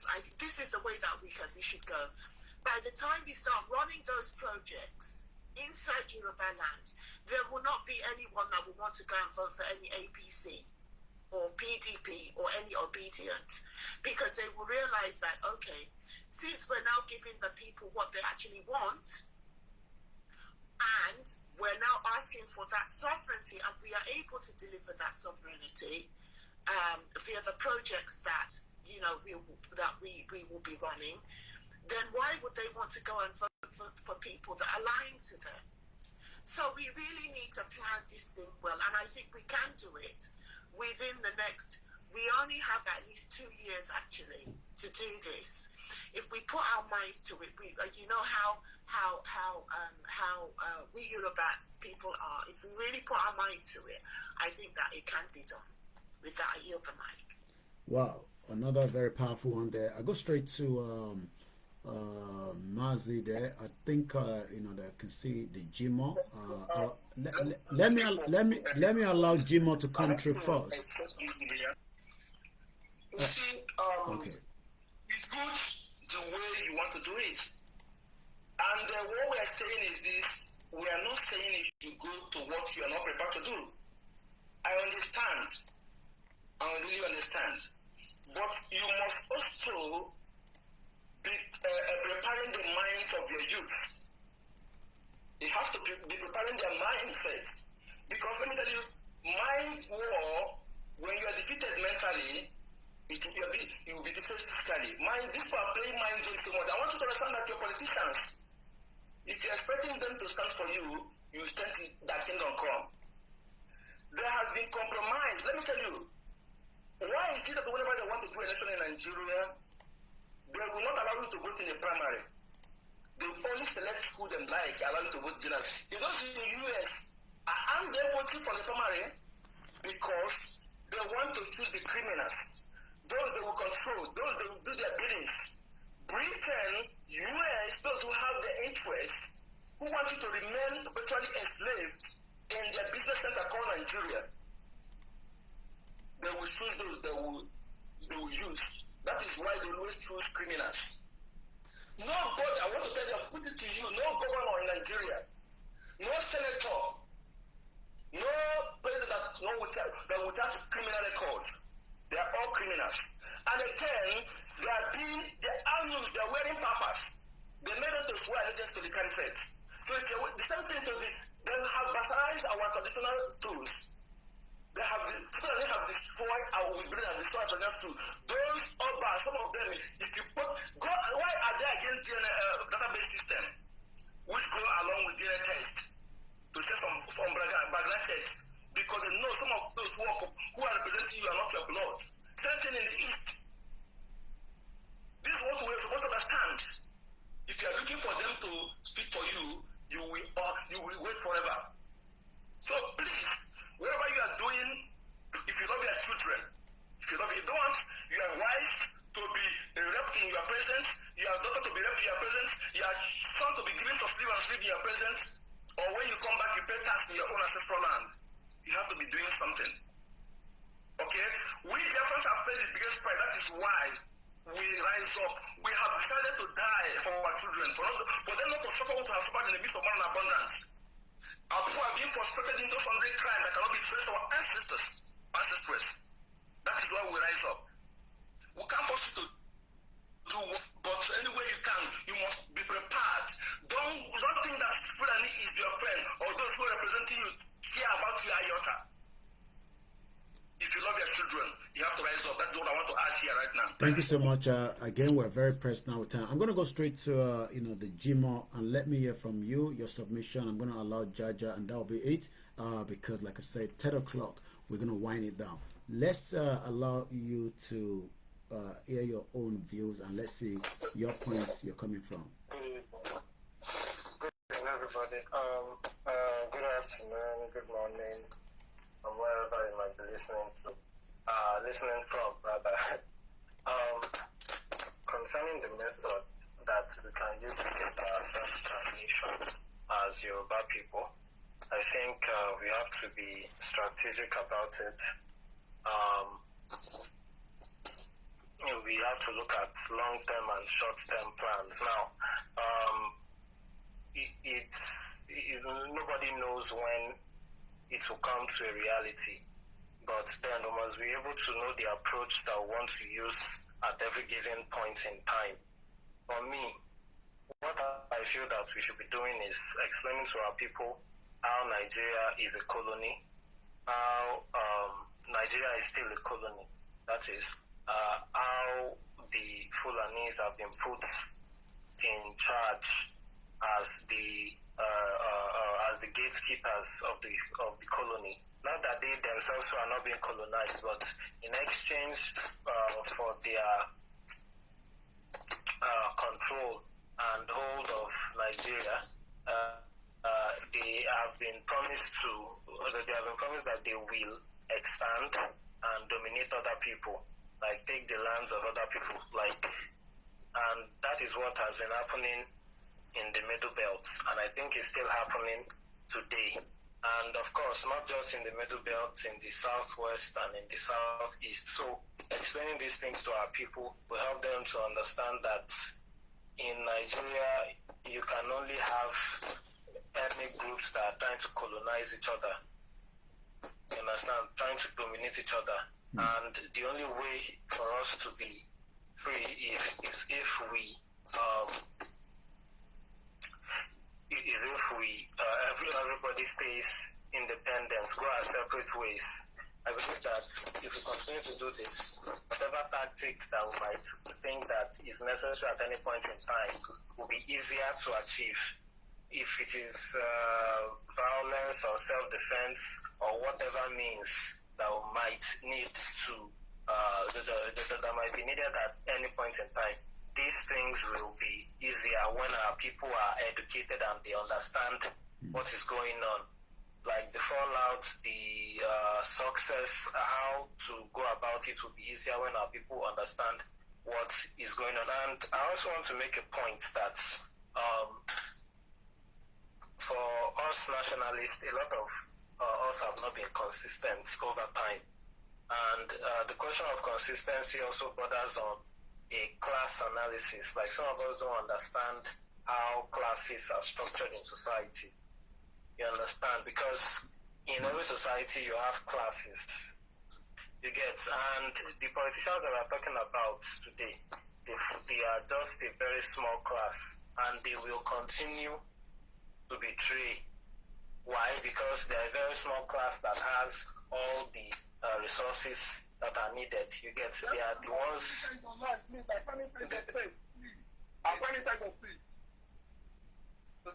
Sorry, I mean they are the ones who the West use for this colonial project. You understand? And the West is backing them, supporting them, giving them everything. You get? So those people themselves cannot be trusted. You understand? We must understand that we have to take the control. We have to take control of the country, like of the land, if we are going to be truly independent. You get? Now this does not mean that all the politicians in Nigeria are equal. No, of course we know that some of them, some like the Fulani, have been given the advantage by the West from independence. You understand? But the ones in the Southwest too are being used. You get? And they are selling out their people because of what they will gain. You understand? Unless we are intransigently against these people, you get, against that system that makes them still remain powerful, that makes them still have all the resources and all the police around them. You get, unless we are against that kind of system, freedom is not going to come. You get, and that is why a lot of us are not consistent, because we still want to maintain the same system as to get a different results. That's why you see that some nationalists today, they will support, for instance, some of us are saying no elections, no elections, no elections. When election time comes, a lot of people will still say, okay, let's support this person or let's support that person. You understand? It's because that understanding of the class nature of society is not there. That, okay, these politicians are people that will always continue to betray for their own selfish interest. But because we feel that, no, if we don't support our own, another person will come and rule over us. Yes, that's fine, and that's true. The 2023 elections were just the three largest ethnic groups, quote and unquote, trying to dominate each other, trying to gain advantage over the other. That's true. You understand? But at the same time, we cannot really defend ourselves and defend our land if these politicians who are there and who are making all the wealth and gaining everything are still left to remain there. You understand? So, and that is the problem with consistency that a lot of us have. You get, and some people now are now saying that no, Tinubu, if they want to support Tinubu, they want to preserve Yoruba land and all manner of things like that. The problem with that is these people are just bowing down to the current situation of a Yoruba man being the president, and is not going to change anything. Tinubu can't change anything. In fact, Tinubu himself is a product of Nigeria. So how will a product of Nigeria now say you want to end Nigeria, you want to give you regional system of government? If we were practicing regional system of government, a person like Tinubu will never emerge as anything. You get, so these are the things that we have to understand. Education, consistency, and knowing the correct tactic for the time, and also taking into cognizance the fact that we live in a class society. We cannot continue to run by the rules of that class society and expect a different change. You get, these politicians must be put in their place, like they must be brought down to the level of civil servants which they are. Again, it's not the all-powerful people that have all the police and all the army around them that will continue to call the shots and betray the people at the end of the day and sell us out to the West or to the Fulani or to any other person who is interested in colonialism. These are the things that will help us to get our self-determination. Thank you. Wow, that submission was very, very powerful, and I think I love the fact that it seems we might think that our people understand why we want to go, and I'm sure some of you have been saying some of what I've told my my team on the ground to be doing right now. Go out there, start asking those questions, move them right, and I'm sure you all have been watching some of those videos, especially if you're following us on the all our platforms. I say those videos, most of our people don't understand what we are fighting for. Some of them are even thinking that they believe that the reason why they went to vote is because they might also want to have their children to vote. Somebody have to vote for their children as well. But I think in the long run, the first thing we need to do is that we need to, and I think the Biafrans were able to do that for a very long time before they got to where they are right now. That education needs to go into, and when we talk about education, it will definitely have to be in our local language, which is not going to be English. It has to be in our own proper dialect. We're gonna have to be able to break it down, and that is why if you see what we are doing, the radio that we've been talking about, the transistor radio, is currently now being on the ground, which will also be a very powerful tool. Yes, the rally is the reason why people are calling for the rally, because Igbo's rally, navy blue shirt, Giacomo, it actually dragged people in to want to know what he wants to talk about. And at least I was on the ground in 2021. I witnessed, the energy, and I knew, and we knew at some point, inside me, that they're not going to allow this rally to continue like this. And we saw what happened in July 1st when, an assassination attempt to his life occurred. I was just about 24 hours to the house. I had to return back to Nigeria just for that reason. And we knew what was going to happen, which I'm not going to go into all the details, when we get to Lagos. But I think the reason why that rally was stopped was, again, Tinubu knew himself that should the Lagos rally goes ahead, from the intel that they must have got as well, a lot of things will go wrong. And he might probably not get to where he is. Now that Tinubu is there, our people are saying, look, you can't all just sit back. You got to be out there. But even as much as Igbowo is outside the country, we can still run the show of the rally like we started. We started the smaller rallies, from state to state, state to state. But are we going to get the same traction now that Igbowo is outside the country?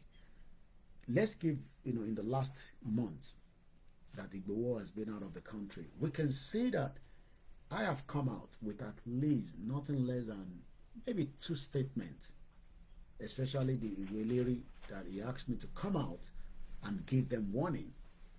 And I think many of our people wants to hear such kind of messages coming out from CSI and Babakitoye.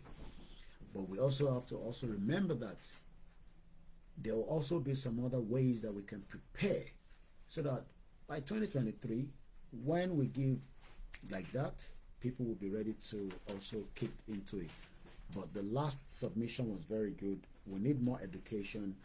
Many of our people do not understand. And I think it is a deliberate act, because most of these politicians, like you said, they have the resources that we don't have. And they've been able to use those resources against us. They've been able to tell our people that there is no point accepting, your fate in the self-determination, but you can still work with the contraction called Nigeria. So what we have to do, we cannot end the whole conversation in one night. We know that. This month, I've decided to look back and review. We talked, messages. People are listening, especially those that are our leaders behind the scene. And I also take message back to them.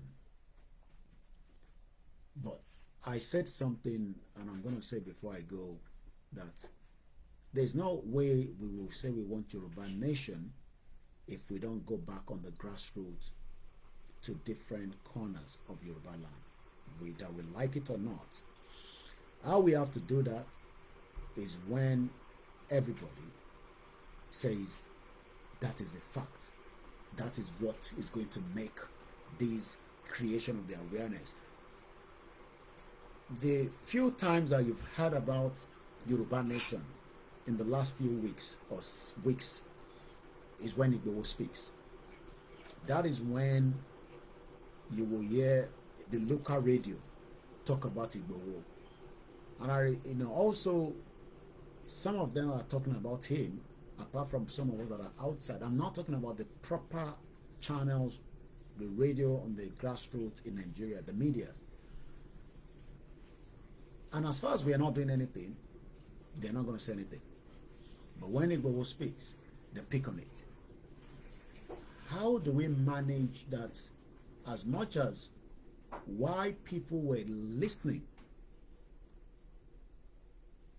to Nnamdi Kanu was because prior before he was kidnapped, I remember if Nnamdi Kanu says, I'm coming out to speak at 6 o'clock, the Biafrans are already waiting 2 hours ahead.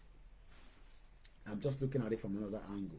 Maybe it is time that it's a suggestion that maybe once a week we should start having CSI to come and just talk to us, and I'm sure that would drag the kind of crowd, whether they have the internet or not. I'm telling you, they will look for it. That would also be a message that every radio station will pick up as a free advert, because everybody knows that Igboho's name is another marketing tool. Maybe we should look into that. Maybe it's a kind of a suggestion. I don't know whether that is workable, whether that is going to be good. But Nnamdi Kanu was the first traction, you know, and Igbo doesn't have to leave his comfort zone where that will be happening. It could just be a 1 hour just to talk to us, educate us, and that's it. We will see. But I think we need another powerful voice like him to keep the message going in the new year. And I'm sure many of us will agree with that, at least before the rally starts. Because like I said, each time, I mean, Igbo doesn't speak frequently. I mean, I've spoken to him today, but each time he speaks, from July that we saw, and apart from when he sent us to come and speak on his behalf as a spokesman, you will see that people wants to get the message out of us. And I think maybe from the new year, we can work something where he will speak to the Yorubas from outside his base. But let us allow him to settle down. He's, you know, there's a lot going on at the moment. He's lost two, you know, beautiful, you know, women that are close to him. But he has accepted that that is part of the movement. And I remember every time I speak to him, which is a privilege, he says, you know, that is just the destiny, you know, the fight continue, which, you know, I'm sure many of you want to hear it directly from him. Maybe that will be good. It's just exactly 2 minutes past. I wish I can go further. Like I said, I'm meant to be in another meeting, which I'll be heading to right now. But we'll be back again tomorrow, God's willing. Thanks so much to each and every one of us. Those of us that are still in that, you know, loop that Nigeria is working, or it's going to work, you are being deceived by the same corrupt politicians that knew that Nigeria is dead, but the West are using them to give us lies. They use Peter Obi to deceive part of those that are supporting Biafra. They've now used Tinubu to deceive us as well, because they know very well that some of us, not every one of us, you know, we love Tinubu, and regardless of anything, they know Tinubu is going to be like, he's now like the beacon of the Yorubas, even though those are knows him very well. Tinubu ran out of Nigeria in the 90s. You know, we know he was living here in Milton Keynes until he returned back in 1999. And like I said, some of us that have been able to hear some part of what and who Tinubu is. I had the privilege to, before Oba Alafin died, with Igboho, it's not for public consumption. I know what he said about Tinubu, and like I always say, Tinubu respect Igboho, and Igboho just give him his respect, but they know what we can do. But I think as we move into 2024, we got to show to Tinubu that we are not joking, and we want Yoruba nation. That is going to be the message in 2024. Tinubu must know that the Yorubas are serious. And those of you that call yourself conservative, whatever Yoruba, we know you, we see you on the social media. You've attacked us, you've called us the Libra, especially those of us that work in line with the Biafrans and the Igbos and whatever. Let me say this clearly to you. Some of you are not bold enough. Anyway, we know that. You're just, you know, talking. But as we go into the new year, I know you are being pushed by the politicians. We know that. Because some of you are working with the politicians, and you've said it clearly that, you know, you don't care, you know, especially Tinubu is there. In the new year, we will do what needs to be done, and we will continue. But let me say this clearly. I am Olayomi Koiki. I still stand with the Biafrans, because I know that is the only way we could pull down this British last empire. You don't have to agree with me, like I always say. This is my own personal view now. The Biafrans have proved that they are ready. Why are we not trying to work and say we are ready as well? So all these conservative Yorubas, just take your time. Take your time, I'll say it that way. We know you, and we can feel you from what you're saying. We saw all the shenanigans that took place, especially as the election was coming. A lot of you will regret. If we have our own different nations. Like I always say, if the Biafrans try to take that nation or the land back from us, we will fight them to the last man standing. But for now, the two majors are saying that we want to exit, and some Yorubas are still trying to pull us back. I don't think it is fair. Since you don't like them in the first place, why not all work and say we pull down this contraction of Nigeria? Thank you so much, everyone, especially to my beautiful mother, my wife, my children, and the most important to Babakitoye. We will stand with him until the final part of Nigeria will break to pieces. Thanks so much, everyone. Have a very good night. Bye for now.